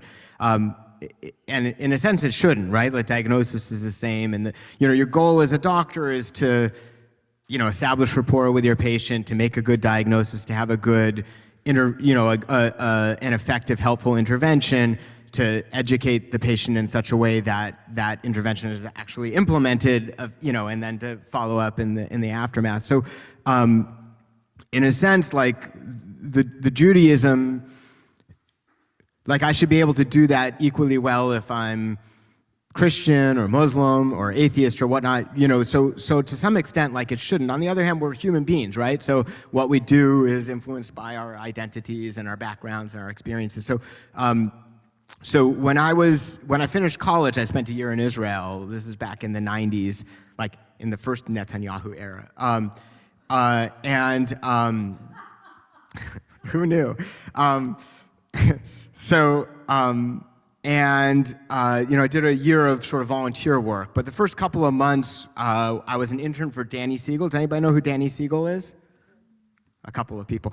So Danny Siegel is this, he's still around, actually. He's a poet who, at some point way back in the 1970s, he got really interested in mitzvahs. And mitzvah up there, I was looking around, there are all these really great terms up here. My wife is a linguist, studies Jewish languages, so, all these terms are so rich. But mitzvah, technically, in the biblical sense, means commandment. That's what you see up there, next to joy and holy. But over time, Hebrew words make it into Yiddish, and then my wife has a whole talk about whether it's a Hebrew word in Yiddish or it's just a Yiddish word of Hebrew origin. But mitzvah, if you say, if you're in Poland in 1920, and you say, do a mitzvah, it has this connotation of a good deed or something sweet that you're doing. And so, Danny Siegel, basically, he was really into mitzvahs, and he was into what he called mitzvah heroes, which is people who, whether it's a woman in Jerusalem who's lending out wedding dresses to brides who couldn't afford a wedding dress, or therapeutic horseback riding in northern Israel, or Yad L'Kashish is this organization where people who are elderly they're working on crafts, and they're actually selling some of these crafts, and they have social connection, and they're kept busy, etc. So all these sort of he met mitzvah heroes, he helped fundraise for them, he supported them, he wrote books about them and the Jewish values involved with them. And when you're a Danny Siegel intern, you have to read all his books. You get them for free. He tried to sell it to us, but the treasurer was like, "No, you need to give them the books." So we had to read all Danny's books, which are great. And then we met all the mitzvah heroes, and he was like hired by USY to teach mitzvah stuff to the USY, like the kids who were doing their summers in Israel. So you would actually take these kids to like the hospital where they would learn about, there's a program where they would call people living at home alone once a day just to check in. And if things weren't well, they might call the paramedics, and if things were well, it's like they developed this relationship. So you would meet these mitzvah heroes, and we visited people in the hospital and things like that. So I think a lot of sort of Jewish values related to doing good deeds and feeling obliged, and were something that I carried as an obligation. I mean, it's not the only reason that I sort of care about working with disadvantaged folks, but I think that lent a certain obligation to, if you're a Danny Siegel intern, you got to do good stuff, right? And the other thing that Danny Siegel really focused on was this notion of kavod and busha. So kavod in Hebrew means sort of like dignity or respect. A busha is sort of the opposite, sort of embarrassment or humiliation. And that like it's not enough that you're like sort of doing a good deed. Like your goal is to help protect and foster and raise a person's sense of dignity and acceptance. And so I think that really plays into, so if I'm in jail and I'm talking with someone, they face all sorts of stigma and trauma and whatnot. And if I'm just trying to treat someone with respect and trying to nurture their sense of dignity and importance, that's good. Or someone with chronic homelessness, or someone with a developmental disability, and they've dealt with all sorts of stigma, and may have internalized a fair degree of stigma. So that notion of like their kavod is something that I'm working on. That's something that I feel in my everyday work. So in a sense, like, no, it shouldn't influence anything, and on the other sense, like it like influences everything. So I don't know if that answers your that. Totally, thank you. Also, for those who aren't familiar, USY is the youth group organization in the conservative movement. So the conservative nifty. Yeah, exactly. Yeah, you had a question? Oh, do we want to? Yeah, so Mike. I do some work with DCFS, and we have about 30% LGBTQ kids under foster care, maybe 5.5% transgender. These kids age out of the system, and I worry about what happens to them. I'm wondering what your encounter with the population is like in your care settings, both the prison and in Skid Row. And I guess personally, I'm very curious about how you recruit and establish rapport with these patients so they trust you and get you, and they come back for repeated care, particularly when their conditions may be relatively serious. Yeah, great question. So first, like a technical point, is sort of like jail versus prison. So I work in the LA County Jail. If someone who's an incarceree or a former incarceree was in jail but not in prison, it's often very important to them. So prison tends to be like, if prison is federal or state, tends to be kind of more serious offenses, longer terms of incarceration. Jail is, municipal, county, and tends to be less serious, less extended. Although California State has transferred some big portion of their, like, to save money, they basically said we're going to dump patients onto the county system because they couldn't afford the health care for them. So I do see folks in jail who have been there for years, which I think years ago would have been much more rare. So I think what you're asking about, there's two things. You're asking about sort of transition, we call it, and the other is sort of like how do you establish rapport and trust. So the transition is really interesting. And this came up a lot at the regional center, right? So they talk about transition as sort of like when kids become adults. Oftentimes their primary care doc, they're no longer going to see because it's a pediatrician, and eventually having Elmo, on the stethoscope doesn't work anymore. And often they're seeing specialists and therapists, and that sort of no longer continues to be the case. Often they'll stay in school, until like age 21, and they'll have certain services through their schools, and that is discontinued. Often the families are trying to figure out how to transition them from home to the community, maybe some kind of employment or activities or something. So they call it a transition. I called it the cliff.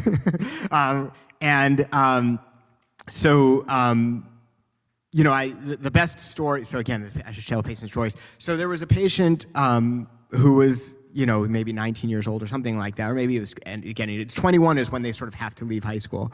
And he came with his mom, and he had autism, although he didn't, I guess he had autism, but maybe not. And he had sort of mild intellectual disability, and often they have some kind of genetic thing, and so they have other stuff going on as well. And he had chronic kidney issues from immunosuppressive medicine because he had chronic kidney issues, and he was on immunosuppressive medicine because of his kidney disease, and the immunosuppressive medicine was causing hematological problems. So he was seeing a bunch of specialists, and he was on a bunch of meds, and he was on psych meds too. So I think he had a sort of a diagnosis of maybe schizoaffective disorder, but maybe he didn't really have that. So I don't know. Anyway, but like his whole life support, like his whole life was sort of changing, and he comes with his mom. And by the way, the parents, I think, had like not that long ago got divorced, and the mom had metastatic cancer, and she was in hospice. And so it was like the first visit with this kid, young adult, and she knew that we took care of folks with developmental disabilities, so that like we would have some like awareness of some of the challenges specific to that population. And, and with patients like that, and maybe this relates to the rapport thing, is like, I just want to see them every month, and I want their encounter to be a positive one, right? If someone, especially folks with autism, if they're waiting too long, they might have a meltdown or something. Like, you want to manage wait times, you want to prevent boredom, prevent frustration. If they're not going to be comfortable with a blood draw or even a blood pressure check, okay, we don't need to check vitals. This patient was okay with those sorts of things. And then over time, if, by the third or fourth visit, they may be comfortable because it's not a trauma, and they may have had traumatic experiences in healthcare settings as well. So you want it to be fun for them, or pleasant, or not too unpleasant, right? And with pediatrics, you get what you get when you can, right? So you might not be able to do a full physical exam on that first visit, or you try to listen to the heart before they start crying. So you kind of work with people to try and make sure it's and then over time you understand their story better, and they look forward to seeing you. So, but anyway, this particular patient. I tried to get in touch with the specialist because he was gonna, I was a new primary care. He was gonna need a new bunch of specialists. But the second visit, the mom wasn't there. Like, she had died in between those two visits. And it was like her ghost was like present, because I met her, and like the medical assistant had been new like between then. So the medical assistant knew the patient, but didn't know the mom, had never met the mom.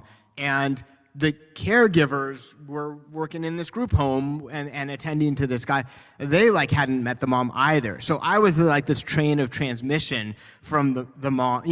Obviously the patient knew his mom, but so it's a transition, and it gets challenging. And for all of the challenges to the pediatric population, multiply times 98, and that's the challenges with the adult population. It's just there's this sort of like, our heart goes out to kids for, I think, like obvious evolutionary reasons. But the converse of that is that like we don't care about adults as much, right? You go to any pediatric floor in a hospital and go to an adult ward, and it's just a different ambiance, right? Like, I remember at the county hospital doing my peds rotation, and like the way the social workers respond to challenge, like the comfort level with discharging someone from the hospital if something might not go well. It's just a different animal, So it's a challenge, being aware of the challenges and, trying to mitigate them or anticipate them or manage them when they happen, I think is a big part of it.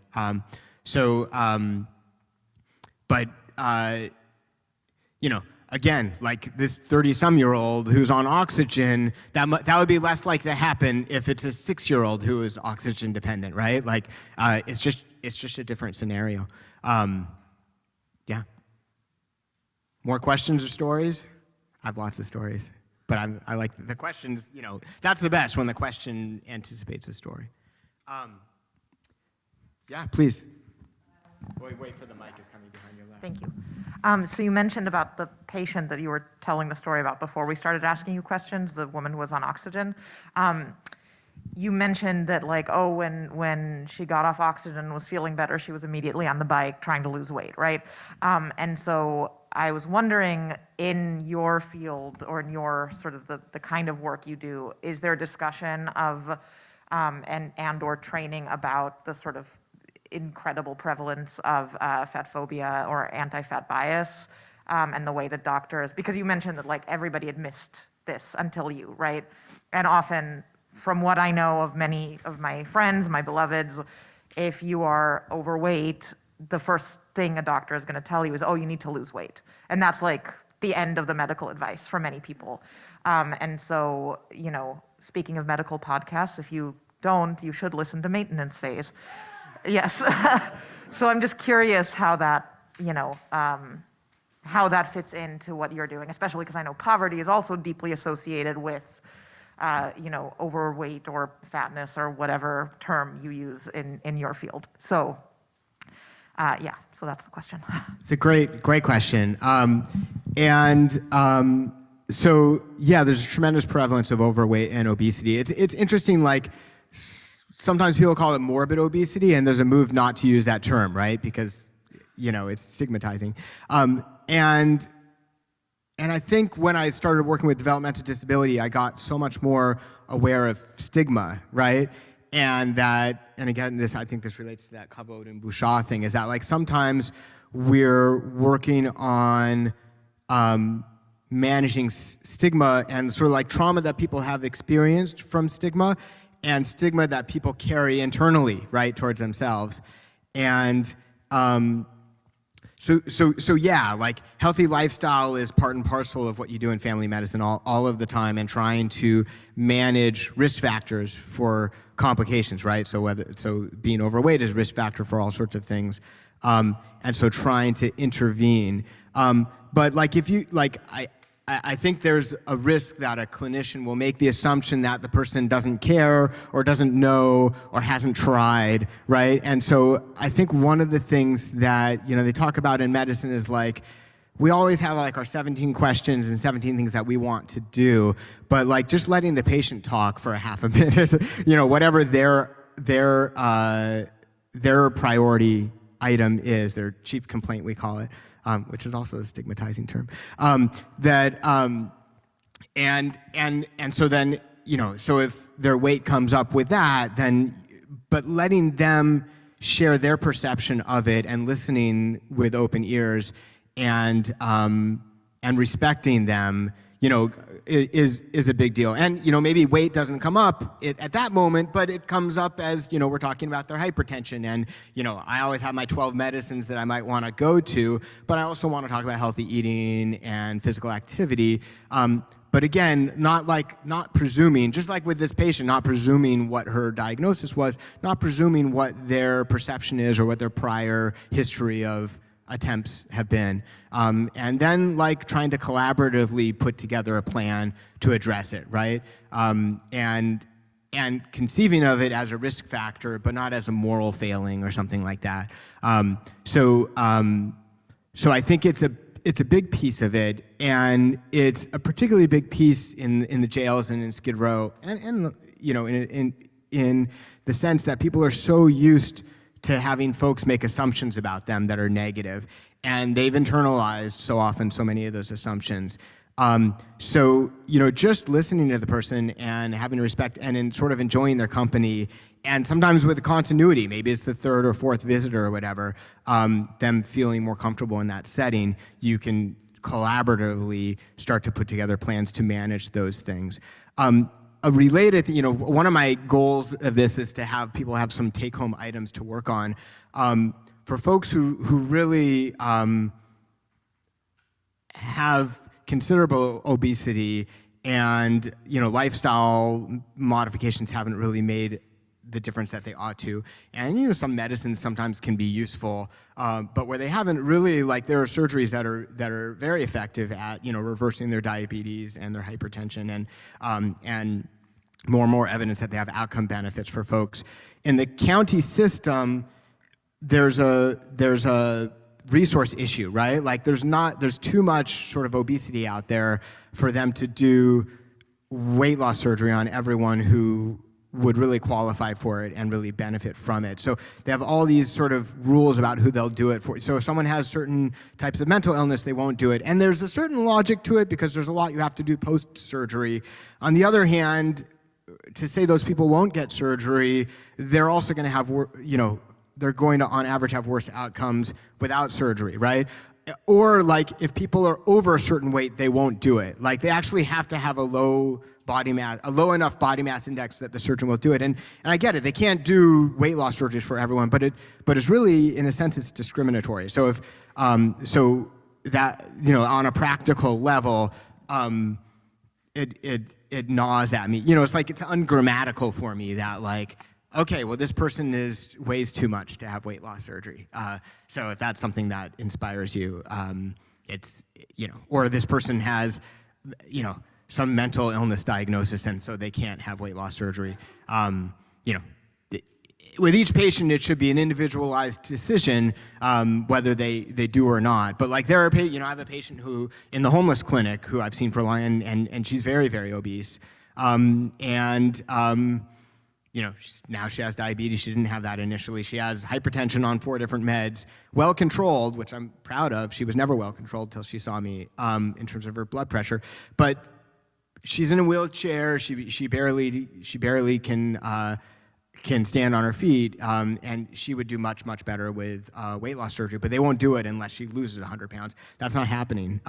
So write your county supervisors and say there should be, with her, I told her, instead of being seen in a county clinic, I recommend you go to a community health center because their specialty network is not the county specialists, it's the community specialists who will do weight loss surgeries, and they're, who take Medi-Cal, and so,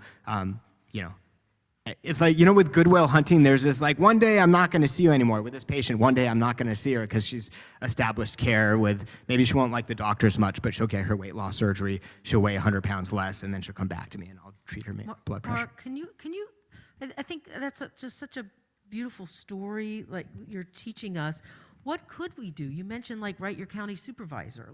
So here you work with all of these disadvantaged populations, often who are not only, there's sometimes a sense of hopelessness when you're on the streets. How am I ever going to get to do anything, right?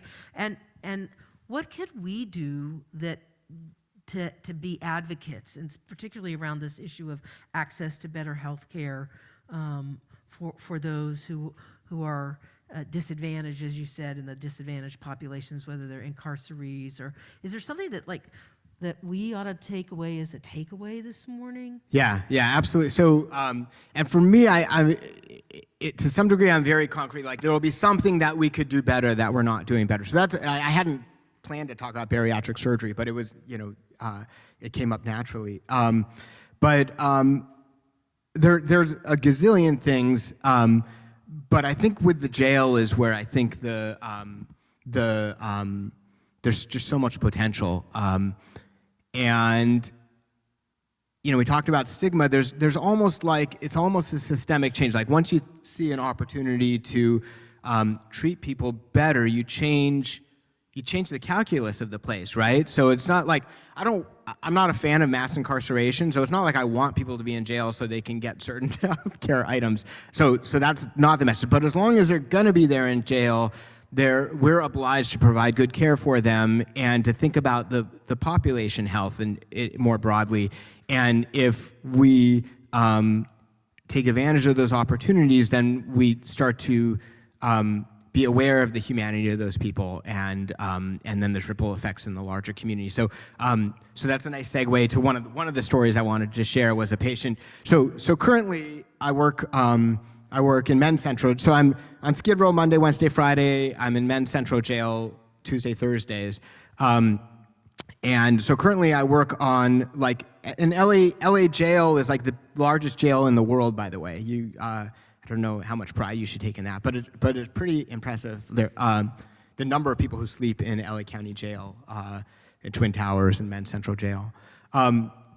And so currently I work on the floor where there are dozens of patients who are on insulin. So there's a lot of diabetics in jail, and a portion of those folks are on injectable insulin. And if you're on injectable insulin, you need finger stick checks, and you need syringes and things. And so, like, they segregate those patients on a floor where there's nursing support for those things. So that's what I do currently. But up until about 8 months ago, most of what I did a little bit of, like, working on the COVID unit, because surprise, a lot of COVID in jail. Sometimes I think, like, viruses and bacteria invented our jail system because it's such an effective way of spreading germs. So I've done some COVID work, and I've done some sort of, like, alcohol detox work, but most has been, like, intakes at what they call the IRC, the Inmate Reception Center, Inmate Reception Clinic, I think. And so there's one case I saw, which I think is really illustrative. And it was, someone gets arrested, and they get booked, and part of the booking process is like a medical intake and a mental health intake. They call it M&M, sort of medical and mental health. And if they sort of have a medical issue, they see the doctor. If they have a mental health issue, they sort of see a social worker, and they evaluate, do they need to follow up with mental health professionals. And if someone gets arrested and they have a substance use disorder, you can almost, like, turn the clock on a certain point of time. They're likely to develop withdrawal symptoms, right? And a lot of substances people can withdraw on, but commonly alcohol withdrawal is a dime a dozen there, and opioid withdrawal is a dime a dozen there. And I think when I was starting, it was more sort of heroin, and now it's more fentanyl. Or sometimes it was someone be on maintenance medicine, right? They're on methadone or buprenorphine. And the approach, and the stigma is so interesting, right? Because, like, alcohol has stigma and opioids has stigma, but opioids has a way more stigma than alcohol. And both withdrawal syndromes are miserable, but alcohol very rapidly can develop into seizures and can be life-threatening. Opioid withdrawal can be life-threatening, but usually it's mostly just really, really miserable, right? So people have diarrhea, people have nausea, people have muscle aches, people have restlessness, people get the yawns, which is kind of the cutest part of it.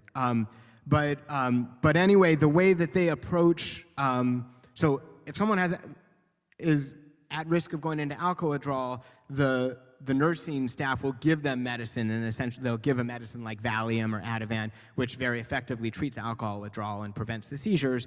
And there's a whole protocol for, like, assessing the severity of their withdrawal and giving them a long-acting sedative, and then monitoring them, and then eventually, within a day or two, they'll usually be weaned off of the sedative, and they'll sort of be fine. And that's why there's sort of an alcohol detox unit, because they go up to 231. With opioid withdrawal, the way that most people are treated in the LA County jails is they're given Tylenol, and they're given ibuprofen, and maybe they're given something for nausea, and maybe something for diarrhea, and something for muscle spasms. But basically, they're sort of symptomatically treated. We have much better treatments for opioid withdrawal. In particular, we have opioids we use for that. So, and again, we're going to get into a little medicine here, but there's sort of like 3 medicines for opioid use disorder. One is methadone, which is like a full opioid. One is buprenorphine or Suboxone, which is what's called a partial opioid. And it's a great medicine because basically you can't overdose on it. And especially for someone who's in, like, moderate withdrawal, they'll feel completely better, and they'll buy into the notion of they could take this medicine once a day for months or years or decades and function super well, right?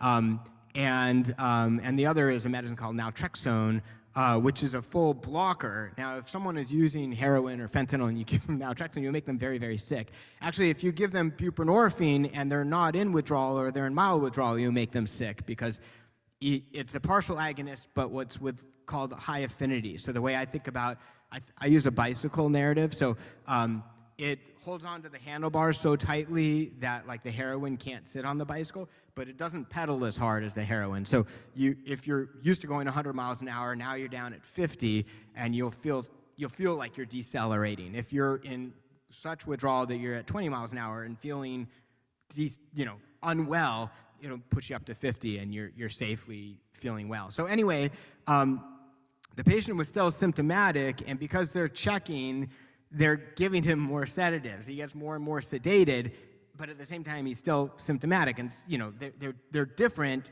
but some of the symptoms can be similar. So he gets so sedated. So I do his intake, and I say, I document him. Again, it's like the congenital heart disease. Document would like to give buprenorphine, but basically we don't use buprenorphine in the jail. Now, things have improved. Now we rarely use buprenorphine in the jail, so that's progress. But all I have is the Tylenol and the muscle relaxant and et cetera. And so I see him on Tuesday, and by Tuesday night or Wednesday morning, they keep sedating him, and someone sees him and they send him to the hospital, to the ER, which is not an uncommon sort of thing. And in the hospital, they make the obvious diagnosis that, okay, this person's in opioid withdrawal and he's oversedated. Let's give him buprenorphine, and immediately the person feels well. And again, I can't overestimate the light bulb effect of that. The person's like, oh, I don't have to be searching for my heroin dose within 8 to 12 hours. I could take this once a day and be fine and feel well. So anyway, they give him, he's totally better, and they say he can go back to jail. You guys need to give him buprenorphine, right? And so I come back on Thursday. This is a rare thing where and he comes up on the list, and there's maybe 3 or 4 different providers, but the 1 in 3 chance he gets seen by me, and I'm like, good, right? And now the ER doctor has said that you have to give it. So now I sort of have to give it. So I put him on buprenorphine. We do have it. We're just sort of not allowed to give it. And the nurse is like, you sure you want to give it? Yeah, it's in the ER note. We're obliged to. There's sometimes this sort of thing where the hospital doctor says you have to do something, so you have to do something. So anyway, he gets 1 dose of it, and somebody emails the medical director of the... By the way, I'm a contract physician, so don't use my name when you call the county supervisor. This is on the web, right? Anyway, so he's like, no, we don't give buprenorphine. I sort of get in trouble for it because no, we just treat it with ibuprofen and Tylenol and Zofran. So at that time, we didn't give it to anyone. Now the way it works is I have to email a pharmacist who has to check with the custody staff and see if the person qualifies for it, which sometimes they do, but often they don't. And I have to care enough, right? So a lot of again, this kind of relates to the stigma thing. I think a lot of the providers don't care to treat this the way it should be. And the longer you're there, it's one reason I like to work in jail 2 days a week and not 5 days a week, because I think you really get calloused, or it's hard not to get really calloused. Basically, I think all of these patients should be offered. The exception is if they're pregnant. If they're pregnant, you have to give them buprenorphine because it's not good for the fetus. Everyone really should be offered maintenance therapy, and it should be easily accessible. It should be monitored whether we're doing this. And other states do this, other counties do this. We don't in LA County. So that would be an actionable item.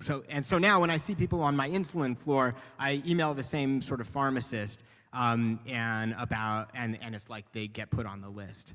Is that a sheriff issue? Is it because of the sheriff that we have now in LA County? It's not. Or is it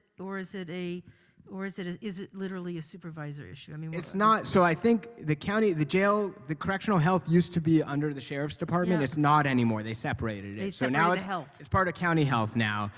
So I think everything is influenced by everything. So like culture matters, right? And so people in positions of power affect things. But essentially the buck doesn't stop with the sheriff in terms of what treatments people get.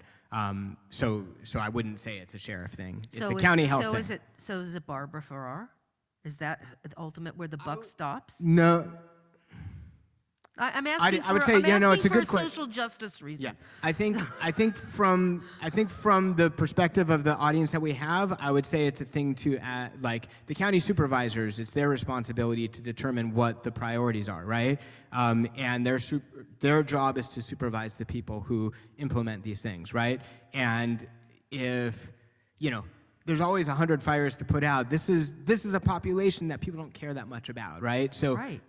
That's why they need advocates. So I would say if you're going to advocate for treating opioid use disorder appropriately, which again, 100,000 Americans died of opioid overdose in the last year, and people when they get out of jail, they relapse at high rates if they're on maintenance therapy, and they relapse at a dose they're accustomed to taking. So their overdose rates are very, very high in the first week they come out of jail.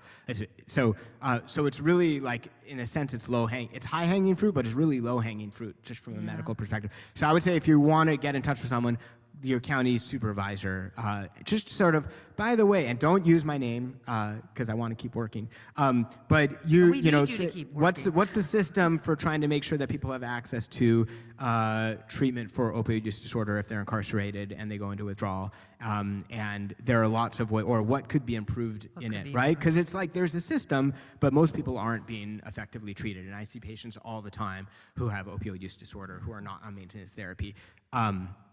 So that's a big actionable item. So I guess I have 3 actionable items. Great. So that would if we be. can conclude with that. That would be great. Okay. The 3 actionable items. And I have to tell one more story too, but because I haven't told a homeless story. So that's actionable item 1 is managing substance use disorder better, and it's like there are all these ripple effects because you're also dealing with identifying things and destigmatizing things and changing people's own sense of stigma. So the second thing would be vaccinations, right? Like it's unfathomable to me on some level that anyone would go through that booking process, the medical kind of intake process, and if there's an immunization registry that anyone can really check if they have training.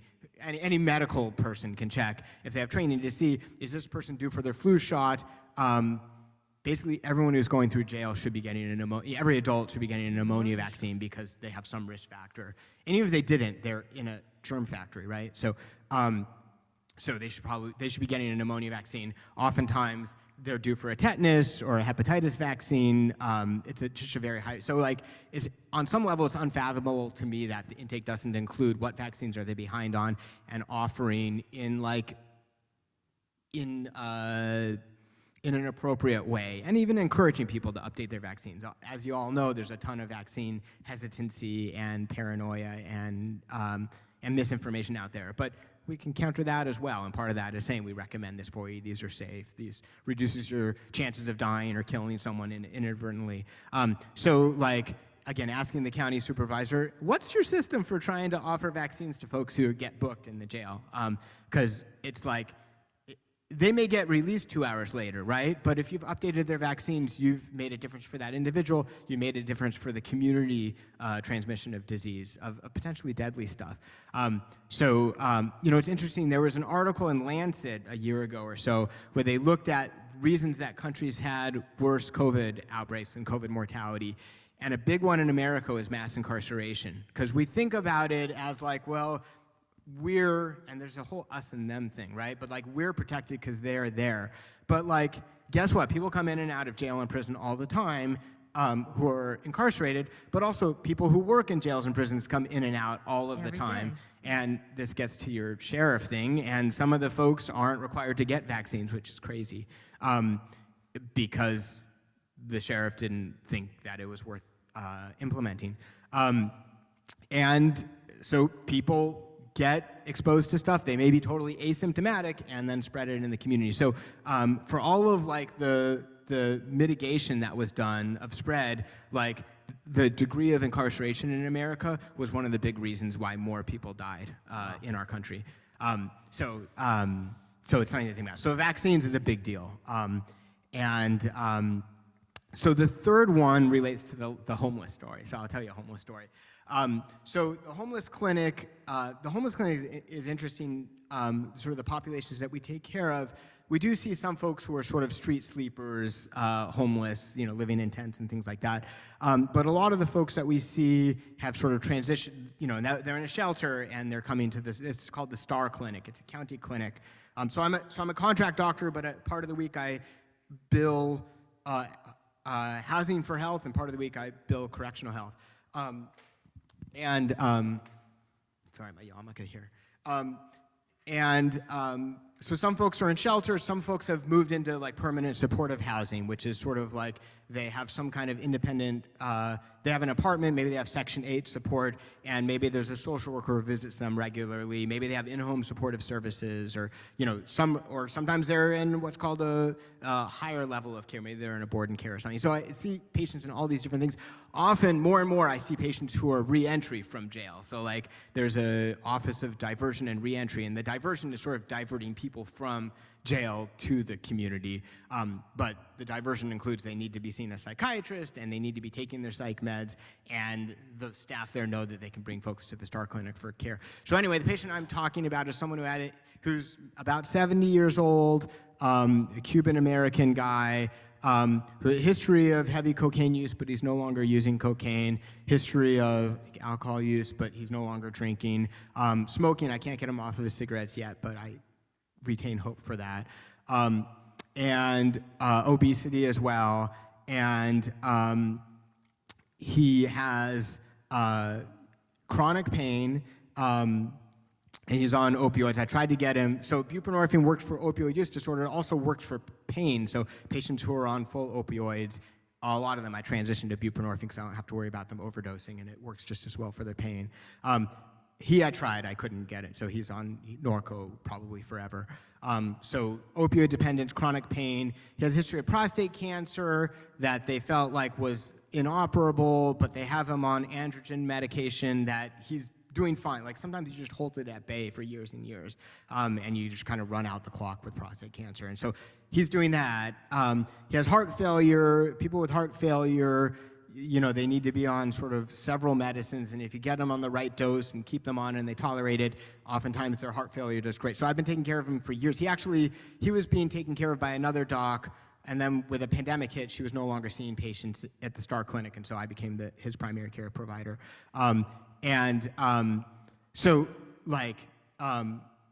So he's got the prostate cancer, it's stable. He has ulcerative colitis, that's stable. He's got heart failure, that's stable. He has cirrhosis, the liver disease, and one of the things that we did is we treated his hepatitis C. So forever it was really hard to get people treated for hepatitis C. The medicines are relatively new, they're relatively expensive. The county has this really nutty notion that like they're just going to follow people, and if they develop cirrhosis, then they'll treat them, or if they look like they have advanced liver fibrosis, then they'll have access to treatment.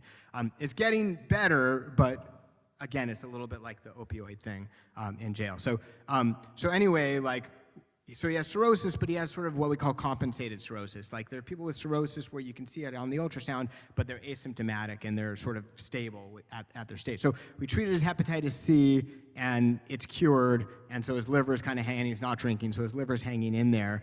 When people have cirrhosis, you're supposed to be checking their liver every 6 months or so to see, because they're at higher risk for liver cancer. This guy also has sort of a depression as well, I should say. And so I just do this routine liver ultrasound, and lo and behold, he has a new liver mass, a mass that he didn't have 6 months prior. And this patient, so I tell him about his liver, and really we should get another more definitive imaging test. And he's gonna, he's already seen the cancer doctor for his prostate cancer, but now there's another conversation to have with them, which is like, what are we gonna do about what's likely your liver cancer? And he says, I don't wanna know. I just wanna die. I don't want the treatments, side effects of the treatments, again, and the depression kind of plays into all of this. And so we have a whole kind of long conversation about like this may be treatable at this stage, it's relatively new, but not treating it doesn't look good at all. And he's determined, I don't want to know, I don't even want to talk about it, it's too upsetting. And so what we do is we just say, well, we'll see you monthly, right? And whatever like your path is going to be, we'll be there for you, right? So like if you end up being sort of, I didn't want to be diagnosed, you know, it's a little bit like how they managed cancer in the 1950s, which is like you don't tell the patient, the family maybe kind of knows, and you manage their symptoms, and you know, so that's not how we do things. But people can choose to be like that. And so, but like keeping the conversation going, and eventually the situation changes, or the patient kind of changes their mind with the understanding that likely after a certain number of visits he'll kind of change his mind. And we have a social worker who's meeting with him regularly, because I let her know this patient's got like a tough course ahead of him, and establishing rapport and some counseling could make a big difference. So you know, over time, so a couple of months later, he's like, I still don't want to know anything, but you can do everything. So like, okay, good. We're going to get the CAT scan of your liver, and you know, and the CAT scan shows that the mass has gotten larger, but it's still just in that spot in the liver. It's like almost 5 centimeter mass now. And so eventually, like, we're trying to get it, and then the surgeon doesn't want to touch him. Well, this guy's got cirrhosis and heart failure and da-da-da-da-da. So I sent a whole letter to him. Yeah, he sounds like a train wreck, but everything is really well managed. It's been very stable, and you know, from a medical perspective, I think he likely would be a great surgical candidate. So, you know, and they have a tumor board where they talk about their complex cases, the oncology and radiation and surgery. And so now it looks like they may do the surgery soon, hopefully. And then also like managing his, so like we talked about stigma before, like in a sense, like it's like overwhelming. He's been through a lot. And again, chronic homelessness in the past. And, but like, on another sense, like his quality of life is really good, and we're managed, like we're all these balloons we're keeping in the air and they're not dropping, and this is another balloon that we may, so that we may be able to keep in the air or cure him of. So anyways, I still hold out great hope for sort of his interim and long-term outcome. But hepatitis C in the jails would be a big thing. So it used to be that like we could ask for like the rules used to be that they had to have advanced fibrosis. We had to know they were going to be in jail for like 9 months because they didn't want to start treatment and then have them get discharged from jail. So you had to do this fibrosis scoring. So you had to know what the fibrosis, like, and the providers might not even know, right? Like, so it was all sort of like these reasons why we wouldn't treat folks, and tiny numbers of people. You know, hepatitis C is a very common condition in jail. People who get tattoos in jail get hepatitis C. People who inject drugs and share needles get hepatitis C. So it's very, very common. And it's super easy to treat. There are medicines that are very effective to cure hepatitis C. And at the price of the medicines are going down, and it's just 8 weeks of medication. And frankly, like if someone's going to be released, often they're being released into a re-entry program where you should be able to, you know, they may be in rehab for 2 months, and you should be able to continue them on their medicines. It is really like, it's like the epicenter of the earthquake, because you're treating people, you're sending a message about how you value their care, but you're preventing transmission, right? Like, people use drugs in jail. People share needles in jail. I had a patient the other day who had acute hepatitis C, and he denied all sort of kind of drug use, but he had gotten like a tattoo in jail, and that might be why he had acute hepatitis C. So anyway, like this would be the lowest, like hep C is something we can eradicate from Earth. Like we have very effective tests and treatments, well tolerated, 99% cure rates if people take the medicines, and medication adherence is much better in jail because you have the staff and the availability and whatnot. So trying to make it as easy as possible and a priority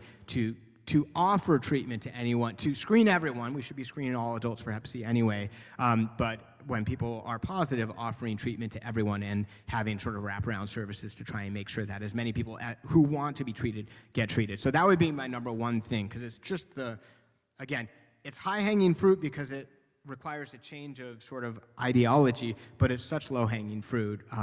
So anyway, that would be my take-home. That would be a take-home actionable item.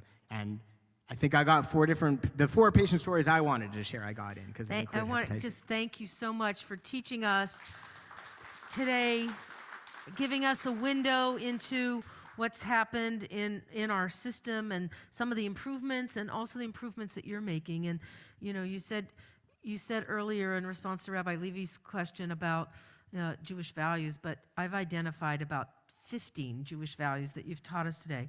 That everyone is created in God's image, and that everybody deserves the dignity and respect, the kavod, and to try and minimize their busha, their embarrassment, or their stigma. Those are just some of the incredible Jewish values that you've identified for us through your work. You've identified chesed, kindness, loving kindness, in an attitude and way you treat people. And so thank you for being with us and for teaching us on this Shabbat. And we appreciate all that you're doing really on our behalf as a public servant to care for so many people that often fall through the system, whether it's your work with the regional West Side Center or with those on the streets or those who are incarcerated. So thank you for your service, and blessings to you and your family. Thank you so much. Thank you so much. We're going to go. Wait, I have one more. Yeah, last word from Dr. Benor. Well, also you guys have the Hachnasat Orchim, like hospitality. So I feel so welcomed here, and thank you for that. But also, like when you're a guest, you're supposed to bring gifts. So I have gifts for you guys. Oh my here. goodness. And this also relates to Binah, understanding. So this is like a lending library here. So I brought books that, for if anyone is interested in borrowing a book. And I put my name and my phone number in it, so to return. But if you borrow it and read it and want to share it with someone who shares it with someone who shares it with someone, if it gets back to me, the more people who read them, the better. And you can kind of come find me afterwards, but I'll just share what the books are. These are books that mostly kind of like lay books. I didn't want to give like too much medicalese. So probably half of you have read Just Mercy already, but it's about it's about advocating for people who are on death row. And it's beautifully written by Brian Stevenson. From the Equal Justice Initiative. This book, not the greatest title, Crazy by Pete Early. It's about a reporter in the Washington Post whose son had bipolar illness, and sort of just trying to navigate, with the homeless population, we have a lot of this sort of issue of like how to make sure people have access to treatment when their paranoia gets in the way with their being able to access treatment. It's a really complicated sort of ethical situation, but this is a story of a father trying to advocate for a son and keep him out of jail when his issue is a mental illness issue. And by the way, you guys have to take some of these because I have to bicycle home with all these books if you don't. This is a book about William Stewart Halstead, who's really the founder of modern surgery in America. He was at Johns Hopkins in charge of surgery. He trained all the guys who trained all of the guys around the country who do surgery and all the different subspecialties. He also was like a lifelong opioid and cocaine addict. So it's a fascinating story, but it's also a story about how if you manage someone's substance use disorder well, they can have tremendously fruitful productive life. This is Abraham Verghese. Anything by him is really good, but he's a doctor who writes about his friendship with an intern who was his tennis partner, but also struggled with cocaine addiction. We don't see nearly as much cocaine addiction as they did in the 80s and 90s. I hope everyone's read something by Gregory Boyle. This is, I think, his third book. He runs Homeboy Industry. Father Gregory Boyle. Father Boyle, yeah, Father.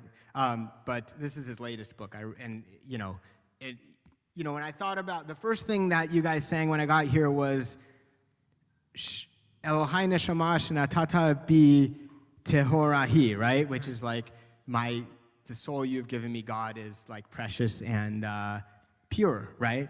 So that's like everything with him. Homelessness is a housing problem. If you want to know why LA has a homeless crisis and Baltimore and Detroit and St. Louis don't, this explains it. And it's not because people are bad or people are have addiction or mental illness. It's all kind of a market issue. Life and Death in Rikers Island. So if you're interested in jail medicine, this is written by the guy who used to be the director of medicine in New York, Rikers Island. So some of the challenges and the tribalism in jail and the stigma, etc.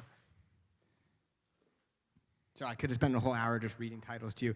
Housing First, so one of the solutions to homelessness is just to try to get people housed and then deal with everything else in the aftermath. So that's about Housing First.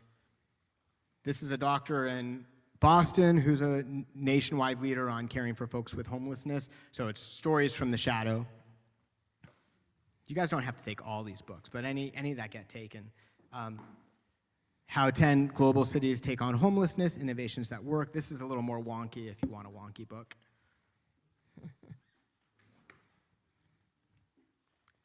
There's only 14 more. In the Realm of Hungry Ghosts, this is a doctor who does homelessness medicine in Vancouver. A lot of addiction stuff in here. Longer book. This 30 Years Behind Bars, this is a doctor who worked in Nevada in the prison system, and so a lot of stories about caring for folks who are, chronically incarcerated, long-term incarcerees. And this is kind of the flip side. This is another doctor, 2 of his books. I call it like the saints and the cynics, like the people who work in jail who are like advocates and want to change the world, and the people in jail who are a little bit more like cynical about and they both have something useful to share. This guy's a little more of a cynic, but nonetheless, I got all sorts of insights from him that I use. Skid Row, this is a history. The reason they call it Skid Row is because the homeless neighborhood in Seattle where I grew up was called Skid Road, which is because where the lumber was like skidded down to the waterfront. It became the homeless neighborhood in Seattle in the 19th century. This has to do with developmental disability. Who here knows Tom Fieldsmeyer? Yep. Oh, you should. He like the whole Fieldsmeyer clan are angels, but he co-wrote this book about autism. He has an adult son with autism. He has another book about his son that I've lent out to someone else called Following Ezra, which you should all read. But this is about autism more generally, uniquely human. And this is unrelated but related if you want, everyone's sick of COVID, but this is the best COVID book you'll ever read. It's called Black Death at the Golden Gate. It's not about COVID, it's about when plague broke out in San Francisco in the first decade of the 20th century. But everything that we've seen in the last 2 or 3 years, you can see in this story. The xenophobia, the economic boosterism, the scientific illiteracy, and how it affects the outcome of a pandemic. So Black Death at the Golden Gate, one of the best books I ever read. So I think that's my whole library I could Fabulous. share. Thank you. Thank you so much. We're going upstairs to the roof deck. It's on the 3rd floor. Lunch is up there. We'll say the brachot and enjoy lunch together and visiting and talking and all of that. So you can take an elevator or there's stairs. You can leave your prayer books and all that other stuff here.